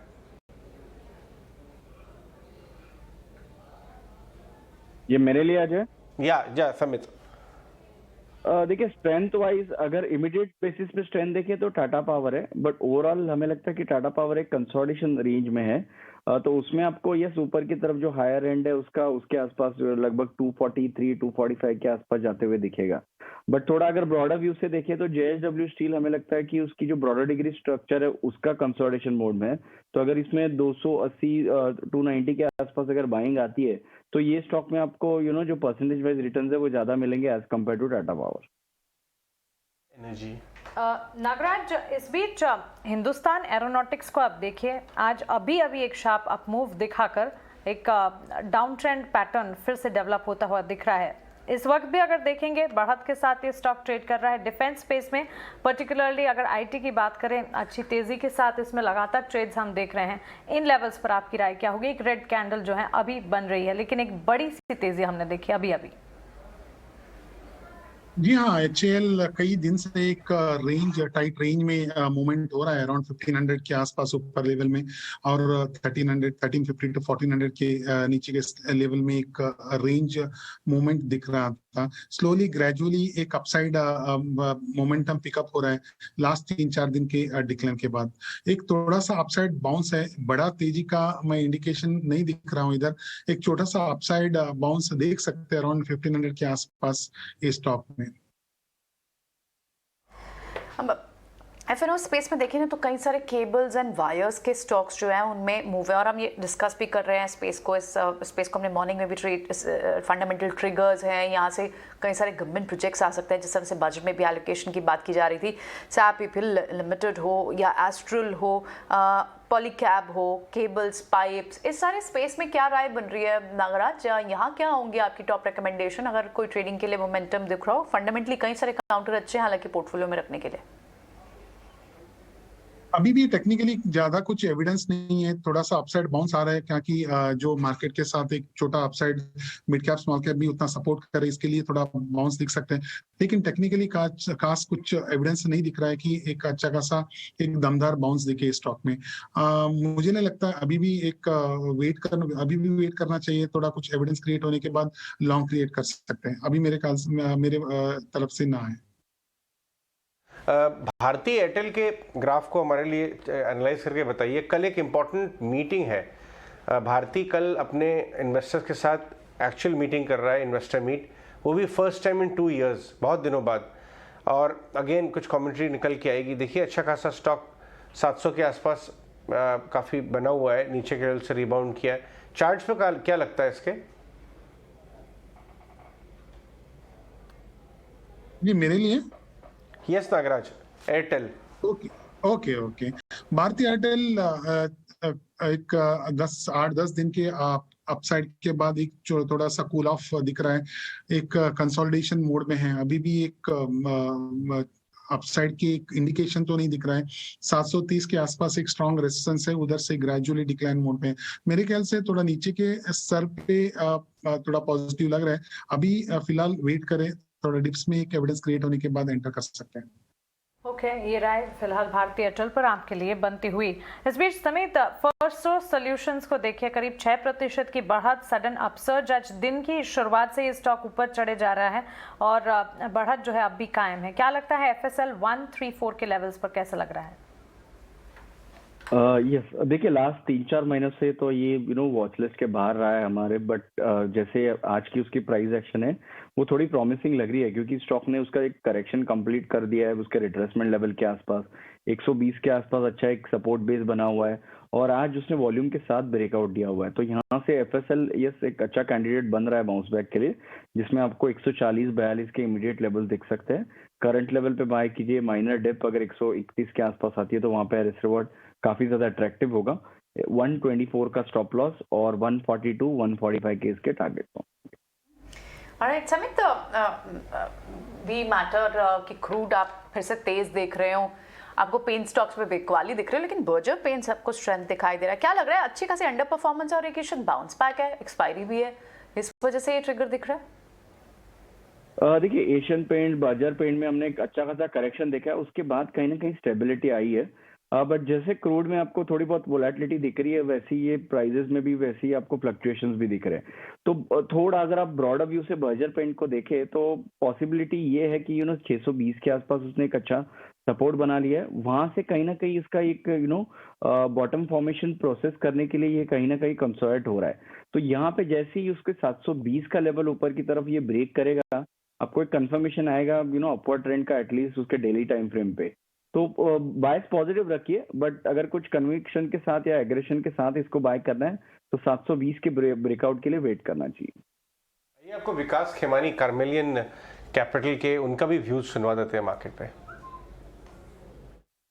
We definitely are in uncertain times. I think before the war kind of situation arose, the supply chain disruptions were anyway there, and they were not normal. And I think war has only added to the woes.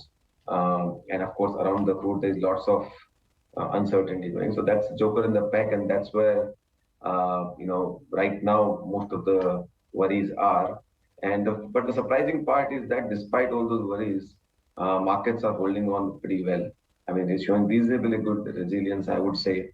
So, but yeah, I mean, one can never, these are the uncertain times and uncertainty is likely to prevail. I think many people have predicted war will get over soon. It has not. So I think these are the very unpredictable situations, and one should never try to kind of, in my opinion, predict, because this is very outside the domain of anybody for that matter, in my opinion.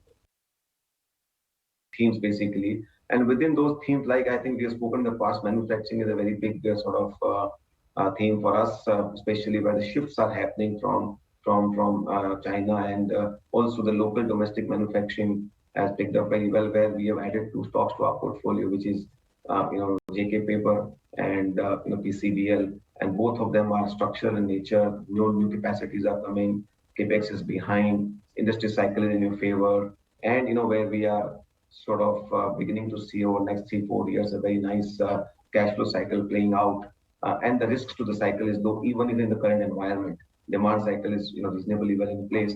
So I think these kind of niche and ideas you do get. So that's what I'm saying. Rather than getting sort of carried away by the noise which is all around happening, you just focus on your fundamentals, on your basics, and keep doing that. It might happen the stocks you buy might have gone down 10% after you bought, but that won't happen any day, right? You can't do much about it. But we are quite confident that these kind of plays where there's some more, the capacity shifts are happening, they will eventually be the winners. And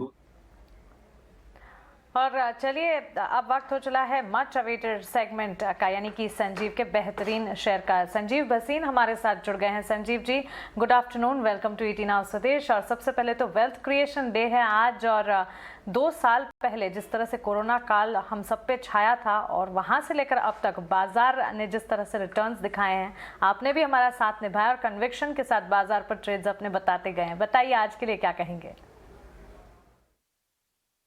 अच्छा, आप सबके मुंह पे मुस्कान है, और मेरे को लगता है मुस्कान ही आपकी अब आपको ग्रीन में बंद करा देगी।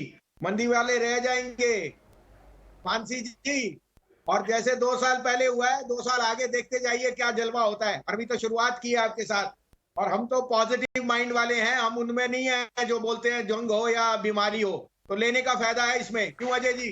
अरे क्या बात कर रहे हैं, हम तो नेगेटिव वालों से जंग करते हैं आपके साथ मिलके। देखिए हर बार आप जितवा देते हैं उनको। तो अजय जी, आपको सुबह मैंने सबसे पहले कहा था, देखिए cement will be out performer. देखिए अल्ट्राटेक का भाव 6383 और एसीसी का भाव 2095। अब मैं आपको दावे से कहता हूं, आईडीएफसी फर्स्ट 2 दिन से कह रहा हूं, उसमें जो एक ब्लॉक डील होनी थी वो हो गई है।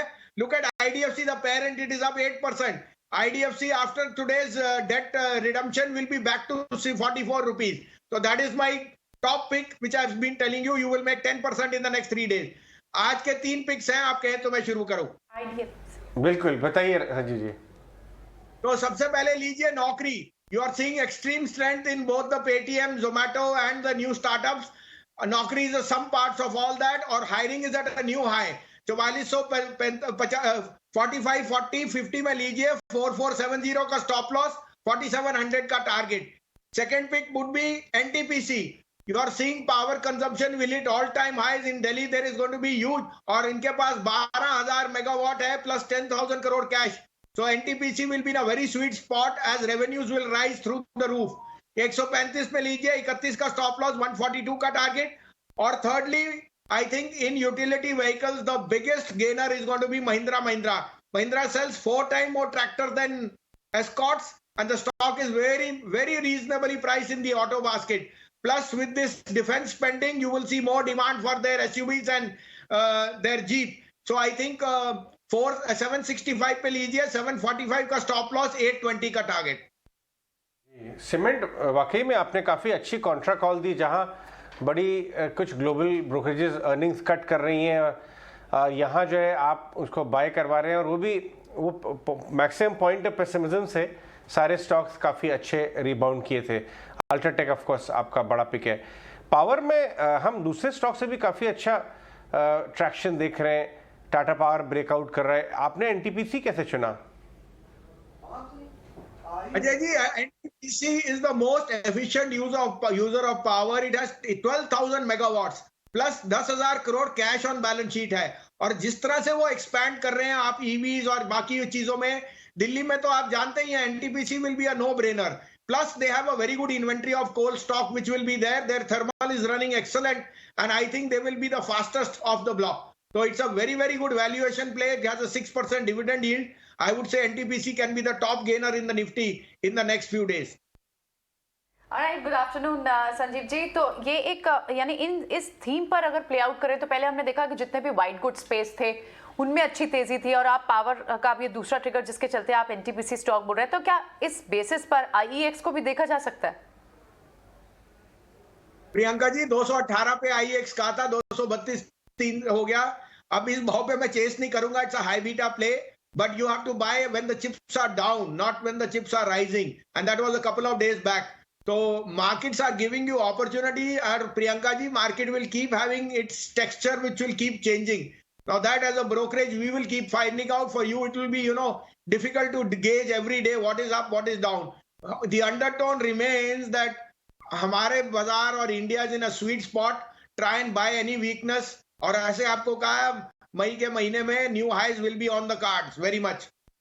बिल्कुल Sanjeev ji, we are glad that you are with us, और बेस्ट पिक्स हमारे लिए आप यहाँ पर खोज कर हर रोज हमें बता रहे हैं। बहुत शुक्रिया आपका हमारे साथ जुड़ने के लिए और अपने टॉप रिकमेंडेशन, स्टॉक स्पेसिफिक और बाजार पर अपना नजरिया हमें बताने के लिए। तो चलिए, यहाँ पर कई सारे स्पेसेस हैं, कई सारे सेक्टर्स हैं जो कि संजीव भसीन को भी काफ़ी ज़्यादा अच्छे लग रहे हैं। ऐसे में कॉन्ट्रा कॉल सीमेंट स्पेस पर भी संजीव जी की तरफ से लगातार आती हुई इस पर भी नजर रखेगा।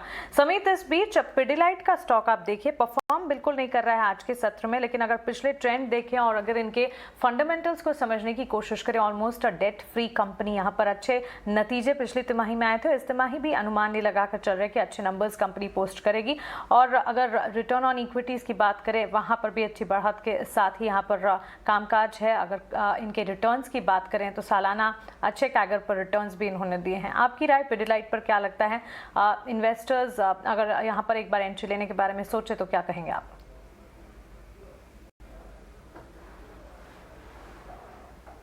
देखिए, वहाँ से पिडिलाइट की अगर बात करें तो ये उतना ट्रेडर्स फेवरेट काउंटर है नहीं, काफी एक लो बीटा काउंटर है। रिसेंटली अच्छी इसमें रिकवरी आई है, बट हमें लगता है कि ये मोर ऑफ कंसोलिडेशन फेज है ये स्टॉक के लिए। कुछ ज्यादा ऐसे यहाँ से बड़े मूव्स आपको दिखेंगे नहीं, एटलीस्ट नियर टर्म में। 2700 से लेके 2200 ये हमें रेंज उसको फॉर टाइमिंग लग रही है, तो विद इन दिस रेंज ये स्टॉक ऑसिलेट हो सकता है और थोड़ा पॉजिटिव बायस से ट्रेड कर सकता है, जबकि आपको उसको 2350 के आसपास इसको एक अच्छा सपोर्ट है। बट हम जनरली इसमें कोई रिकमेंडेशन देते नहीं है, किसी के पास है तो बने रह सकते हैं, बट फ्रेश बाइंग की इसमें कुछ खरीदारी करने की यहाँ पे सलाह नहीं रहेगी।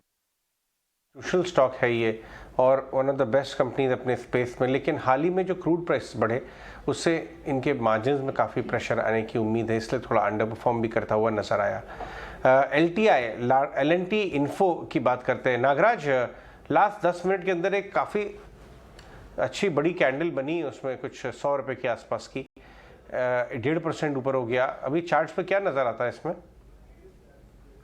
चार्टिकली लास्ट 6-7 सेशंस में एक छोटा सा रेंज में मूवमेंट हो रहा था ये स्टॉक में। अभी अराउंड वो रेंज के ऊपर अराउंड 6170 6180 के आसपास एक रेंज, अपसाइड रेंज का एक ब्रेकआउट देने का अटेम्प्ट कर रहा है। एक छोटा सा पॉजिटिव संकेत है। बड़ा तेजी तो एक्सपेक्ट नहीं कर रहा हूँ, लेकिन छोटा सा एक अपमूव के लिए अगर कोई ट्रेड कर सकता है, BTST के लिए ट्रेड कर सकते हैं तो इसमें कर सकते हैं। एक 6180 के आसपास एक ब्रेकआउट आने के बाद अराउंड 6400 के तक एक अपसाइड दिखने को मिलेगा। इसमें छोटा सा अपसाइड के लिए बाय कर सकता है। बाय कॉल इनिशिएट करने की राय यहाँ पर नागराज की तरफ से LNT इन्फोटेक पर 6173 के लेवल्स पर बढ़त के साथ आज के सत्र में ये ट्रेड करता हुआ दिख रहा है। इस बीच अदानी एंटरप्राइजेस समेत देखिए यहाँ पर शार्प अप मूव आते हुए एकाएक चार्ट्स जो हैं अप ट्रेंड दिखा रहे हैं 1832 के लेवल्स पर। अदानी एंटरप्राइजेस पर करंट लेवल्स को देखते हुए क्या करें? देखिए, उसका एक रीसेंट करेक्टिव फेज है, वो कंप्लीट करने के बाद ये स्टॉक ने कहीं ना कहीं ऊपर की तरफ वापस जो अपवर्ड ट्रैजेक्टरी वो रिज्यूम कर दी है। हालांकि इसमें वैसा मोमेंटम नहीं आया जो जैसे मोमेंटम के लिए ये और ये इसका अडानी ग्रुप ओवरऑल पहचाना जाता है। But having said that bias positive रखिए, स्लोली ग्रेजुअली 1900 के आसपास ट्रेड हो रहा है, बट जैसे ही 1900 का लेवल ये क्लोज कर पाता है, सस्टेन होता है, यहाँ पे वॉल्यूम्स अगर अच्छे खासे रहते हैं तो फिर आपको स्टॉक में एक अच्छे एटलीस्ट 150 से 200 पॉइंट का एक इमीडिएट सर्च देख सकता है। तो ये करंट लेवल पे ऐसे कुछ हमारी सलाह नहीं होगी, बट जैसे 1900 स्टॉक ये लेवल ब्रेक कर पाता है तो फिर हम ये स्टॉक में एक बाय का रिकमेंडेशन दे सकते हैं और फिर आपको 2050 2100 के भी लेवल्स इसमें दिख पाएंगे। ठीक है, तो ये अदानी एंटरप्राइज पर राय होगी और जब ये स्टॉक चलता है तो काफ़ी तेज़ी से चलता है। फिलहाल भले कुछ समय से, कुछ महीनों से थोड़ी सी रेंज में हो, लेकिन एक बड़ी मूव भी दिखाई और पिछले 2 साल में जो बिगेस्ट गेनर्स रहे हैं उसमें कई सारे स्टॉक्स अदानी पैक के भी रहे हैं। मैकडॉवेल पर एक बार व्यू दीजिए समित, यहाँ क्या व्यू बनेगा? ओवरऑल ये लिकर स्पेस ने काफी अच्छा परफॉर्म किया है। यूनाइटेड स्पिरिट्स की अगर बात करें तो 760 के बाद इसने एक वी शेप्ड रिकवरी देखी थी। लास्ट 3-4 दिनों से ये कंसोलिडेट हो रहा है, बट ओवरऑल इसको पॉजिटिव बायस से देखना चाहिए क्योंकि उसने ऑलरेडी एक 20% के रैली के बाद इसमें कहीं ना कहीं ब्रीदर आ रहा है। हमें लगता है कि आप थोड़ा सा एक 2-3 हफ्ते का अगर इसमें नजरिया रखते हो तो हमें लगता है कि ये 945 955 का जो उसका जोन है वहां तक तो एटलीस्ट ये रुक कर सकता है। तो आप बायस यहाँ पे पॉजिटिव रखिए। इनकेस यहाँ से अगर कोई भी डिक्लाइन आती है 890 885 के आसपास तो वहां पे आप लॉन्ग की सलाह वहां पे हम लॉन्ग करने की सलाह देंगे और फिर आपका स्टॉप लॉस लगभग 865 का होगा और फिर टारगेट 945 960 करेंगे। Rather than buying it current level हम थोड़े डिप पे ये बाय करने की सलाह देंगे। राइट, ठीक है।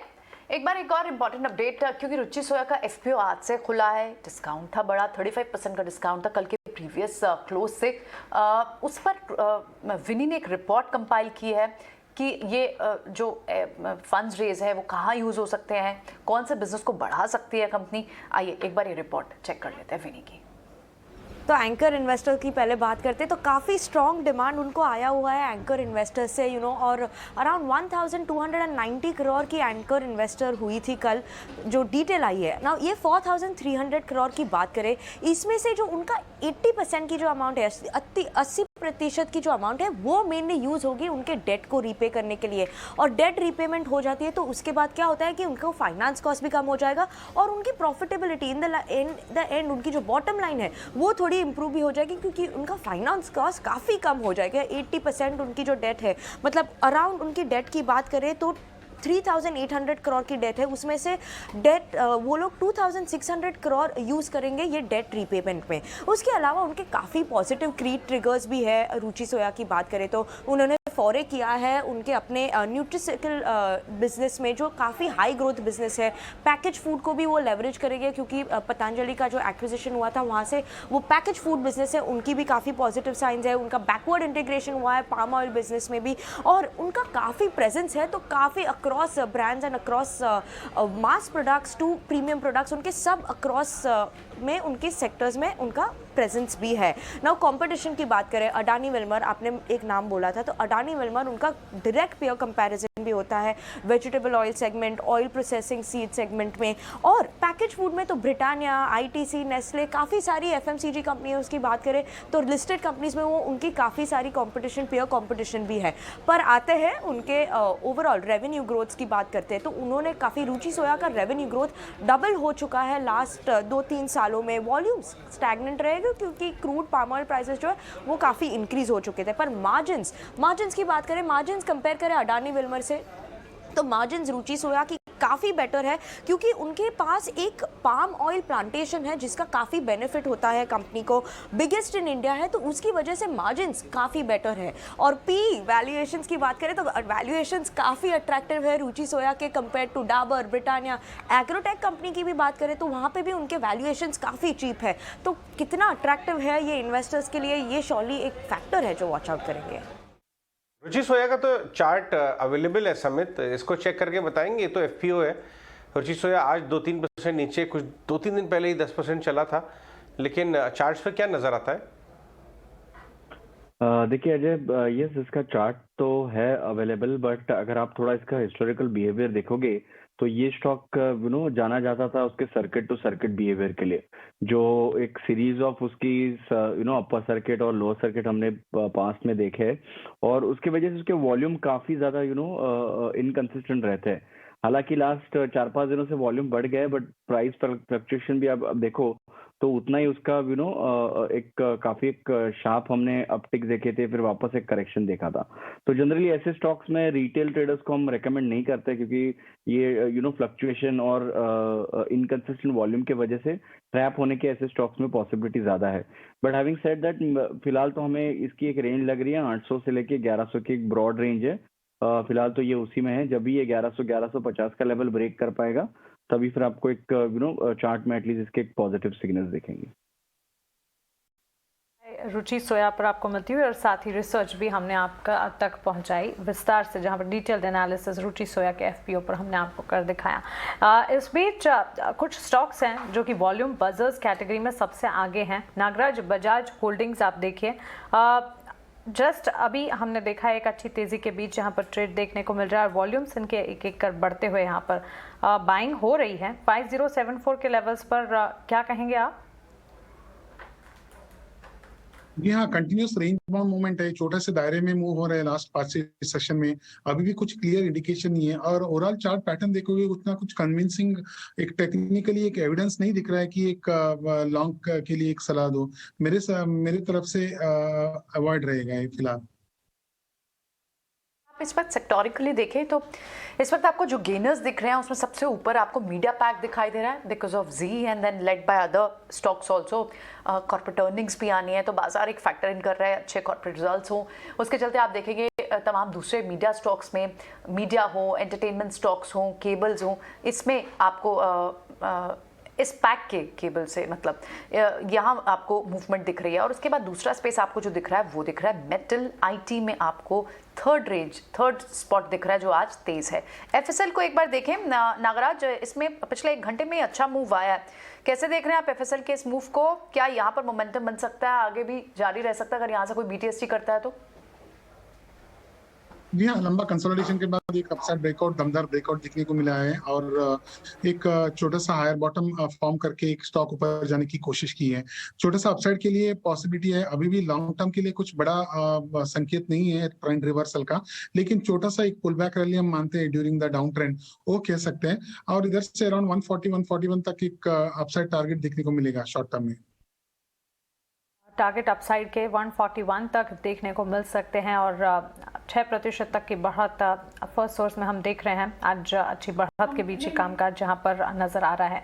स्टार सीमेंट इस स्टॉक में देखिए अच्छी तेजी के बीच कामकाज आज देखने को मिला है। मिड कैप स्पेस में अच्छी तेजी पर यह ट्रेड करता हुआ समेत प्रमोटर बाइंग यहां पर अच्छी खासी होती हुई देखने को मिली है। ओपन मार्केट में करीब 1 लाख शेयर्स की खरीद होती हुई दिखी है। क्या लगता है स्टार सीमेंट स्पेस में इन मिड कैप कैटेगरी कैसा लग रहा है?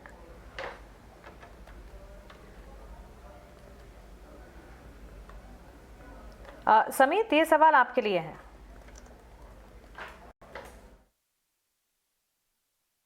ओके, समीत से हमारी कोई टेक्निकल दिक्कत की वजह से कनेक्शन टूटा है। नागराज, स्टार सीमेंट पर आप अपनी राय दीजिए, अच्छी तेजी पर कामकाज कर रहा है, क्या लगता है? अभी भी ये स्टॉक एक कंसोलिडेशन, ये गिरावट के ट्रेंड पे ही है। Lower top lower bottom continuous formation हुआ है, जो भी राइज हुआ है उसके बाद में हैवी सेल ऑफ आया है। अभी तक कुछ टेक्निकल सिग्निफिकेंट फॉर्मेशन नहीं है, और मुझे नहीं लगता ये ऊपर के लेवल में ज्यादा सस्टेन करेगा। 97-98 के आसपास एक स्ट्रॉन्ग रेजिस्टेंस है, और लॉन्ग के लिए इधर सलाह नहीं रहेगा। कोटक बैंक की तो एक शेड्यूल डील थी, कनाडा पेंशन फंड ने अपनी स्टेक को ऑफलोड करना था, लेकिन पूरा बैंकिंग स्पेस ही लगता है कि उस न्यूज को फैक्टर इन कर रहा है और इतना नेगेटिव दिखाई दे रहा है। आप अगर और सुबह से लेके आप देखें तो वहाँ प्रेशर माउंट ही हो रहा है और अब भी रुक नहीं रहा है। क्या देख रहे हैं आप? क्या इन लेवल्स पर कहीं कोई अपॉर्चुनिटी दिखती है जहाँ प्लस कर सकते हैं और शायद एक छोटे मोटे बाउंस के लिए 4-5% के बाउंस के लिए we can play on it?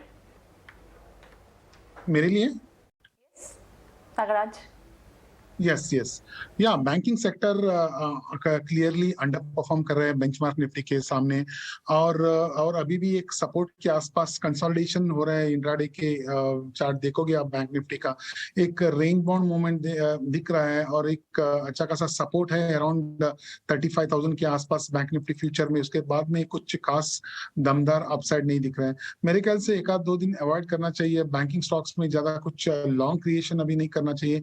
एक बार क्लैरिटी आने के बाद एक अपने को क्लियर पिक्चर मिल सकता है कि ऊपर के लेवल पे या कुछ टेक्निकल एविडेंस के बाद लॉन्ग क्रिएट कर सकते हैं, तब तक अवॉइड रहेगा। कहाँ किस लेवल पर कंफर्ट आ रहा है कि आप कह रहे हैं कि आप अभी लॉन्ग है बाजार पर? आई एम नॉट कॉन्ट्रोडिक्टिंग, या मैं कोई बियरिश मोड से नहीं पूछ रही हूँ, लेकिन क्योंकि बाजार जिस तरह से रेंज में है, निफ्टी काउंटर्स, कल तक ओपिनियन था सभी एक्सपर्ट्स का कि bank Nifty is more stronger than Nifty, लेकिन जिस तरह के मैक्रो फ्रंट के एनवायरनमेंट है और जो हेडविंड्स दिखते हैं, उससे बाजार में हर दिन एक रणनीति बदलनी पड़ रही है। इस वक्त आपको क्या अभी भी यही व्यू लग रहा है कि आप यहाँ से लॉन्ग है, तो क्या आप यहाँ BTST करने की सलाह देंगे और बैंक निफ्टी को अवॉइड करेंगे और निफ्टी पे कॉल, या निफ्टी या मिड कैप में कॉल लेना चाहेंगे? और बैंक निफ्टी में डेफिनेटली आई विल निफ्टी को चूज करूंगा। निफ्टी में एक क्लियर ट्रेंड दिख रहा है और एक सपोर्ट के आसपास एक उछाल भी दिख रहा है।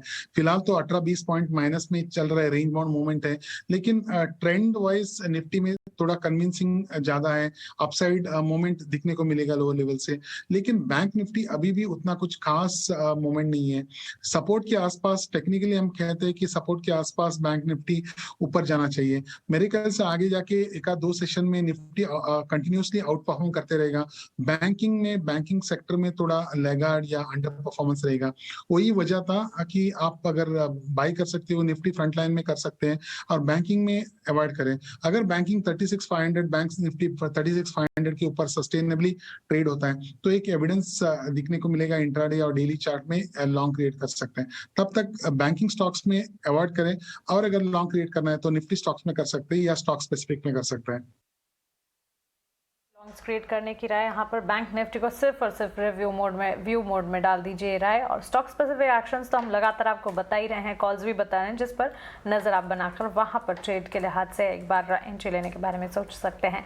इस बीच समेत इंटेलेक्ट डिजाइन अरीना, इस स्टॉक को देखिए अच्छी तेजी के बीच एकाएक अप मूव आता हुआ यहाँ पर देखने को मिला है।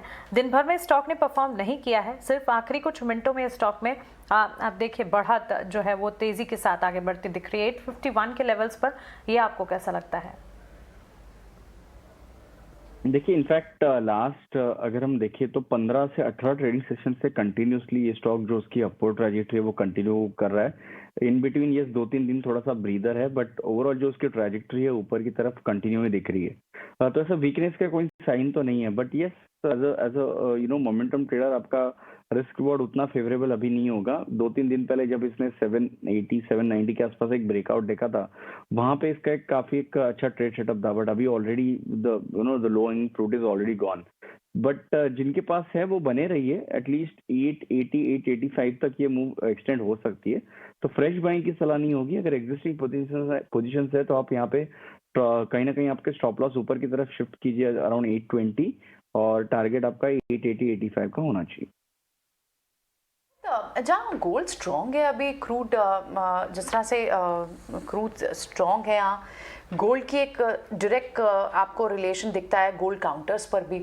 टाइटन आज अच्छा खासा वीक है, यहाँ क्या लगता है कोई अपॉर्चुनिटीज यहाँ दिखते हैं आप प्लस करने की, या आपको लगता है कि और फर्दर वीक होगा?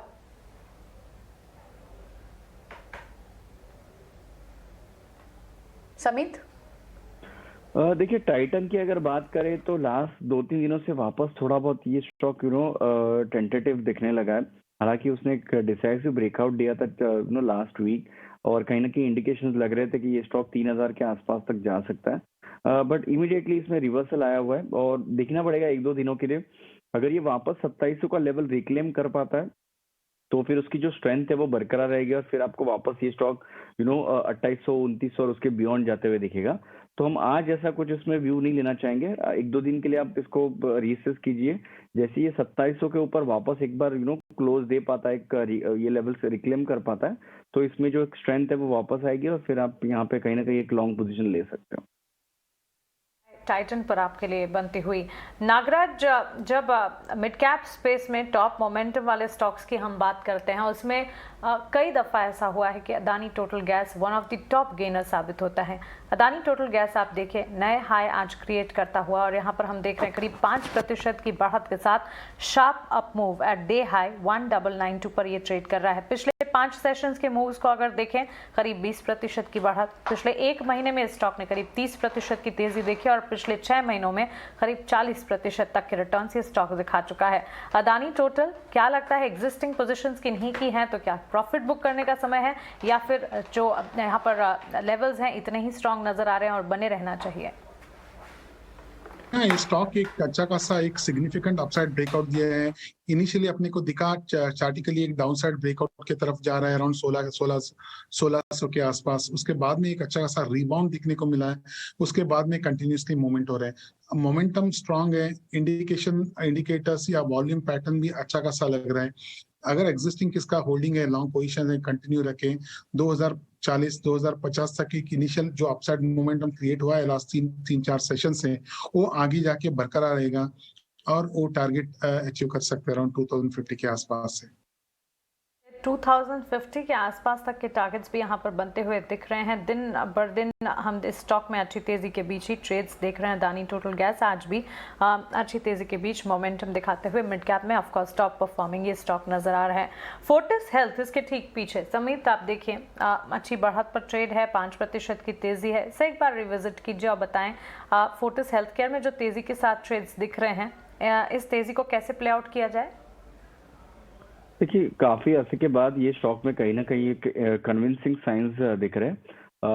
इनवर्स हेड एंड शोल्डर का पैटर्न का आज ब्रेकआउट आया हुआ है, कंफर्म हो चुका है क्योंकि ऑलमोस्ट अभी 3:20 हो चुके हैं। तो ये पैटर्न तो क्लोजिंग बेसिस पे अभी कंफर्म हो रहा है, और वॉल्यूम जैसे इसमें अच्छे खासे बढ़ चुके हैं, twice of its average daily volumes. Stock आप करंट लेवल पे खरीदारी कर सकते हैं, या कोई भी 275-272 आती है तो बाइंग अपॉर्चुनिटी इसमें होनी चाहिए। हम यहाँ पे यस पॉजिटिव बाय से ट्रेड करने की सलाह देंगे, और इसमें 298-300 के आपके नियर टर्म टारगेट्स होंगे। This stock can be bought with a stop around 264। अगर यहाँ से डिप आती है तो काफी एक अच्छी इसमें एक रिस्क रिवॉर्ड फेवरेबल होगा, और फिर काफी अच्छी इसमें अपॉर्चुनिटी आपको दिख सकती है। क्लियरली नियर टर्म टारगेट्स जो हैं 300 के देखने को मिलेंगे, और वहां से और ज़्यादा तेज़ी के पूरे अनुमान नज़र आ रहे हैं। फोर्टिस हेल्थ यहाँ पर चार्ट्स जो हैं वो भी तेज़ी वाले हैं, और फंडामेंटल्स जो हैं वो भी अच्छे स्ट्रॉन्ग नज़र आ रहे हैं। तो स्ट्रेंथ जो है बिल्टअप होती हुई आगे भी दिखेगी। इस बीच बाजार को एक बार फिर रिव्यू कर लेते हैं, और आज दिन भर बाजार एक रेंज में ही काम करता हुआ दिखा। पूरे दिन माहौल कुछ ऐसा ही रहा कि लाल निशान के साथ तमाम इंडेक्स, तमाम पॉकेट्स में हमने बिकवाली का दबाव देखा। Of course sector specific momentum था, स्ट्रेंथ थी, स्टॉक स्पेसिफिक भी तेजी हमने देखी। मिड कैप स्पेस ने काफ़ी हद तक बाजार को संभालने की कोशिश की, लेकिन इंडेक्स अगर देखेंगे, निफ्टी आप देखिए बस कुछ मिनट बचे हैं वीकली एक्सपायरी होने के लिए। 17,221 के लेवल्स पर निफ्टी में ट्रेड्स दिख रहे हैं। सेंसेक्स आप देख सकते हैं 57,597 के लेवल्स पर। तो क्लियरली हम देख रहे हैं यहाँ पर करीब 100 अंकों की बिकवाली सेंसेक्स के फ्रंट पर है। बैंक निफ्टी अगर देखेंगे सबसे ज्यादा गिरावट हावी होती हुई बैंक निफ्टी की तरफ से ही दिख रही है। 625 अंकों की बिकवाली का दबाव, एक बड़ी बिकवाली, और इसी के चलते निजी बैंक क्षेत्र, सरकारी बैंक क्षेत्र से दूर रहने की राय एक्सपर्ट्स की तरफ से आती हुई पोजिशंस हैं, तो फिर उसे संभल कर आप बचाकर रख सकते हैं। लेकिन फिलहाल नई पोजीशंस बनाने से दूर रहने की राय ही एक्सपर्ट्स की तरफ से आती हुई दिख रही है। सुबह जिस तरह से हमने सेटअप देखा था, और वहां पर हमने आपको बताया था कि आज बाजार जो है एक रेंज में ही कामकाज करता हुआ दिखेगा, और वैसा ही कुछ होता हुआ दिखा। चलिए इंडस्ट्रियल प्रोडक्ट सेगमेंट की एक कंपनी भारत फोर्ज पर एक बार नजर करते हैं। करीब 3% की बढ़त नागराज जहां पर देखने को मिल रही है। गिरते बाजार में, कमजोर बाजार में कुछ तमाम काउंटर्स जो कि अच्छी बढ़िया प्रदर्शन दिखा रहे हैं, उन्हें चेक करना काफी जरूरी हो जाता है। 698 के लेवल्स पर करीब 3% की बढ़त, इस पर आपकी राय क्या होगी? जी हाँ, ये स्टॉक आप हिस्टोरिकली चार्ट देखोगे लास्ट लंबी अवधि के, continuously lower top lower bottom जैसा फॉर्मेशन बना है। जब तक ये स्टॉक जब ये स्टॉक एक अच्छा खासा अपसाइड पुल बैक रैली दिया है, उसके बाद में एक सेल ऑफ देखने को मिला है। मुझे लगता है अभी इतना राइज करने के बाद ज्यादा कुछ सिग्निफिकेंट अपसाइड इधर से तो डिफिकल्ट है कहना, लेकिन ऊपर के लेवल पे एक रेजिस्टेंस तो जरूर है, और एक सेल ऑफ सेलिंग प्रेशर अपने को देखने को मिलेगा। रहेगा। मेरे ख्याल से जो अगर कोई भी पोजीशन है तो एग्जिट कर सकते हैं और इधर से लॉन्ग के लिए मेरी तरफ से ना है। से बचना है और अगर एग्जिस्टिंग पोजीशंस हैं प्रॉफिट बुक करने के बारे में यहाँ पर आप सोचकर चल सकते हैं। समीत, बजाज ट्विंस की अगर बात करें आज परफॉर्म नहीं कर रहे हैं और यहाँ पर कमजोरी के साथ ट्रेड्स नजर आ रहे हैं। गिरावट अगर और ज्यादा हावी होती हुई आने वाले कुछ सेशंस में दिखती है तो फिर बजाज फिनसर्व, बजाज फाइनेंस जैसे स्टॉक्स पर आपका नजरिया क्या होगा? देखिए मानसी, इसका आप रिलेटिवली इतना कुछ अंडर परफॉर्मेंस आज नहीं देख सकते, क्योंकि आप अगर देखें तो बैंक निफ्टी आज लगभग 1.5 से 1.25% नीचे है और ये स्टॉक हाई बीटा काउंटर है फाइनेंशियल स्टॉक्स में और आज ये लगभग फ्लैट ही ट्रेड हो रहे हैं। तो हमें लगता है कि ये ओवरऑल इसकी स्ट्रेंथ इंडिकेट कर रहा है। हालांकि उनके क्लस्टर ऑफ रेजिस्टेंस के आसपास ये ट्रेड हो रहे हैं, तो आपको 1-2 दिन थोड़ा बहुत इसमें फॉलोअप मूव कैसी आती है वो देखना इंपॉर्टेंट है। अगर बजाज फाइनेंस की बात करें तो 7100 का लेवल आपको क्लोजली ट्रैक करना है। जैसे ये लेवल ब्रेक होता है फिर आपको एक अच्छा खासा इसमें अपवर्ड रैली रिज्यूम होते हुए दिख सकता है। करंट लेवल पे नो ट्रेड जोन में है। अगर कोई भी आपको खरीदारी करनी है तो 7100 के ऊपर बजाज फाइनेंस और बजाज फिनसर्व के लिए ये सिमिलर लेवल लगभग 16800 के आसपास है। आपको समीत की तरफ से मिलती हुई। नागराज, इंटरग्लोब एविएशन को देखिए, आज ये परफॉर्म कर रहा है करीब 1.5-2% की बढ़त के साथ। अभी हम देख रहे हैं टुवर्ड्स डे हाई स्टॉक जाता हुआ। इंडिगो पर नजरिया क्या होगा? करंट लेवल्स को देखते हुए क्या करना चाहिए? खास कुछ नहीं है, थोड़ा सा अपसाइड बाउंस आया है काफी गिरने के बाद और एक रेंज बाउंड मोमेंट एक्सपेक्टेड है। इधर से लॉन्ग के लिए तो सलाह नहीं है। रेंज बाउंड के बाद ग्रेजुअली स्टॉक वापस अपने को वीकनेस दिखा सकती है आगे जाने दिनों में। हमें मिलती हुई इस बीच रिलायंस के स्टॉक को एक बार देखिए और आज के सत्र में भी स्टॉक के परफॉर्मेंस को देखिए। बढ़त के साथ आज बाजार को संभालने का काम जो कुछ तमाम काउंटर्स कर रहे हैं उसमें से एक रिलायंस 2575। लगातार इस हफ्ते की अगर बात करें कई सारे ट्रेडिंग सेशंस ऐसे भी देखने को मिले जहां पर कुछ स्टॉक्स ने बाजार को संभाला और उन स्टॉक्स की कैटेगरी में रिलायंस जरूर रहा। एक बार दोनों ही एक्सपर्ट से रिलायंस पर उनका व्यू जान लेते हैं। समीत, आपसे शुरुआत करेंगे। रिलायंस इंडस्ट्रीज इन लेवल्स पर आपको कैसा लग रहा है? देखिए, अब हमने ओपनिंग रिमार्क्स में भी इसमें बात की थी, तभी हमारा यही मानना है कि आपका एज अ मोमेंटम ट्रेडर आपका रिस्क रिवॉर्ड उतना अभी फेवरेबल नहीं होगा। ये एक रेजिस्टेंस के आसपास भी ट्रेड हो रहा है लगभग 2565, 2570। बट जो इसके इंडिकेशंस है, ये स्टॉक ने ओवरऑल जो आउट परफॉर्मेंस दिखा है उसके चलते ये पॉसिबिलिटी लग रही है कि ये 2580-90 का जो इसका रेजिस्टेंस है क्लोजिंग बेसिस पे, वो ये लेवल आने वाले 1-2 दिनों में सरपास कर पाएगा और फिर आपको 2600 के ऊपर के लेवल भी रिलायंस में दिख सकते हैं। बढ़ता हुआ रिलायंस, नागराज आपकी राय क्या होगी? काफी दमदार दिख रहा है। चार्टिकली बहुत ही अच्छा पैटर्न है। एक लंबा कंसोलिडेशन के बाद एक अपसाइड ब्रेकआउट दिखता हुआ लग रहा है अराउंड 2580, 2600 के आसपास। मेरे ख्याल से अगर आगे जाके अगर निफ्टी इधर से ऊपर जाता है तो डेफिनेटली उसमें रिलायंस का कंट्रीब्यूशन तो रहेगा, क्योंकि चार्टिकली उतना अच्छा लग रहा है। लॉन्ग क्रिएशन कर सकते हैं। ट्रेडर के लिए थोड़ा रिस्क रिवार्ड में थोड़ा फर्क रह सकता है, क्योंकि काफी ऊपर गया है। 2200 से 2570 तक कंटिन्यूअस अपसाइड मोमेंटम दिखने को मिला है लास्ट 3-4 हफ्तों में।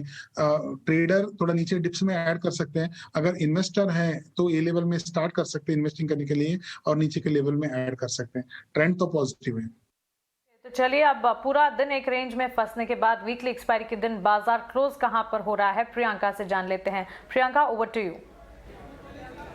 जी बिल्कुल, शुक्रिया। देखिए, आज मार्केट्स एक टाइट रेंज में ही कारोबार कर रही थी। सुबह जब हम खुले तो एक थोड़े सिग्निफिकेंट मूव के साथ डाउनसाइड वाइज खुले, लेकिन वो गैप धीरे धीरे बाजार ने कम भी किया। Around about I think 70-80 points का डेंट था, लेकिन उसके बाद अब जब आप क्लोज हो रहे हैं तो आप ऑलमोस्ट फ्लैट के आसपास क्लोज हो रहे हैं, या फिर आप बोले कि आपने इस गैप को कवर अप जरूर किया। 50 पॉइंट्स की आपको यहाँ पर एक डेंट दिखाई दे रहा है निफ्टी पर, और सबसे बड़ी बात है 17,200 के नीचे क्लोज होने की बात हो रही है। तो यहाँ सपोर्ट कई सारे हैं, हालांकि 17,200 के पास भी कोई बहुत बड़ा सपोर्ट नहीं था। उससे नीचे 17,150 बड़ा सपोर्ट एक्सपर्ट्स मानते हैं कि अगर वहां से ये वीक होता है तो शायद थोड़ी और वीकनेस दिखाई देगी। तो उस सपोर्ट से जरूर हम ऊपर की तरफ क्लोज होते हुए दिखाई दे रहे हैं। आज पूरे दिन भर मार्केट में जो बहुत ही स्टॉक स्पेसिफिक एक्शन रहा, अगर आप निफ्टी के या फिर पूरे सेक्टोरिकली अगर हम एक व्यू लेना चाहें तो आपको जो 3 बड़े गेनर्स दिखाई दिए उसमें से पहला था मीडिया पैक, दूसरा था मेटल पैक और तीसरा था आईटी पैक। पहला मीडिया पैक, से जुड़े काउंटर्स की भी बात करेंगे। जी एंटरटेनमेंट आप देखेंगे कि यहाँ पर एक शानदार, ये 20% तक 19% के आसपास भी आपको तेजी दिन में देखने को मिली थी। यहाँ पर जिस तरह से इन्वेस्टको ने ईजीएम ना बुलाने की बात की, उसे जी के लिए और जी और सोनी मर्जर जो डील होनी है उसे स्टेक होल्डर्स के हक में बताया, वो एक पॉजिटिव न्यूज साबित आया, जिसके बाद देखा हमने इस पर अच्छा खासा रिएक्शन भी ट्रेडर्स ने दिया। और आप देख रहे हैं कि आप अच्छे वॉल्यूम, बहुत ऊपर तक की कॉल्स एक्टिव हैं आप जी एंटरटेनमेंट की अगर बात करें तो, और पूरा मीडिया पैक बजिंग है। कॉर्पोरेट अर्निंग्स आनी है जिसके चलते हम देख रहे हैं तमाम दूसरे स्टॉक्स, मीडिया स्टॉक्स आप दूसरे ले हैं, टीवी 18 हो, आप डिश की बात करें, वहां पर आपको सब जगह पर यहाँ तेजी भी देखने को मिल रही है। दूसरा जो बड़ा पैक था जहां तेजी थी वो मेटल पैक था, जेएसडब्ल्यू, जिंदाल स्टील, ये हमारी कॉल्स भी थी, वहां आपको तेजी देखने को मिली। और तीसरा पैक आपको देखने को मिला आईटी पैक, जो आज एक गेनर भी रहा। इनफैक्ट इन्हीं काउंटर्स में से हमने एफएनओ काउंटर्स जब निकाले तो आपको फर्स्ट सोर्स लास्ट के 1 घंटे में तेजी देखने को मिली। मोर और less it's a mid cap and a small cap सेस के काउंटर्स रहे टेक्नोलॉजी में जिन्होंने आज पैक को स्ट्रेंथ दिखाई दी। फर्स्ट सोर्स, माइंडट्री, कोफोर्ज, ये सारे काउंटर से, परसिस्टेंट, ये सारे काउंटर से एफएनओ स्पेस से भी जहां पर आपको तेजी देखने को मिली। निफ्टी के गेनर्स की अगर हम बात करें तो निफ्टी के गेनर्स क्लियरली आपको फार्मा पैक, जिस तरह के मूव्स आज पूरे पैक ने दिखाए, और उसमें सबसे टॉप गेनर अगर आप कहें तो वो डॉक्टर रेड्डीज ही था। उसके अलावा आपको गेल जैसे counter, oil and gas pack पूरा आपको तेज दिखाई दिया, आपको एनजीसी सुबह तेज दिखाई दे रहा था, गेल आपको स्ट्रेंथ के साथ बंद होते हुए दिखाई दे रहा है। साथ ही आपको दूसरे counters because of the commodity prices, aluminium, निकल के चलते हिंडाल्को, वेदांता, इनमें तेजी देखने को मिली थी। और साथ ही सीमेंट पैक, तो गेनर्स में आप बात करेंगे तो ये 4 पैक क्लियरली निफ्टी पे आपको दिखे। और लास्ट का पैक जो था वो था अल्ट्राटेक सीमेंट। लूजर्स में आपको सबसे ज्यादा प्रेशर कहाँ मिला, तो बैंक निफ्टी ने जिस लेवल्स पे ओपन किया था, निफ्टी ने हालांकि रिकवर किया बहुत हद तक अपने उस रेंज को, लेकिन बैंक निफ्टी को पूरे दिन आपको प्रेशर देखने को मिला। और क्लोजिंग की तरफ तो हमने प्रेशर के माउंट होता हुआ ही देखा। अगर आप निफ्टी लूजर्स की आप बात करें तो उसमें आपको सबसे बड़े जो लूजर्स हैं वो बैंकिंग स्टॉक्स ही हैं। Kotak bank, HDFC bank, ICICI bank, ये तमाम सारे स्टॉक्स हैं जो आज आपको लूजर्स दिखाई दे रहे हैं। So that's all from the market trap. फिलहाल शो को यहीं समेटेंगे। हमारे दोनों एक्सपर्ट्स का बहुत बहुत शुक्रिया, उन्होंने आज हमें समय दिया। समीर चौहान, नागराज शेट्टी, और इसके साथ मुझे और मानसी को दीजिए इजाजत, लेकिन मार्केट्स पर नजर लगातार बनी हुई, कहीं मत जाए।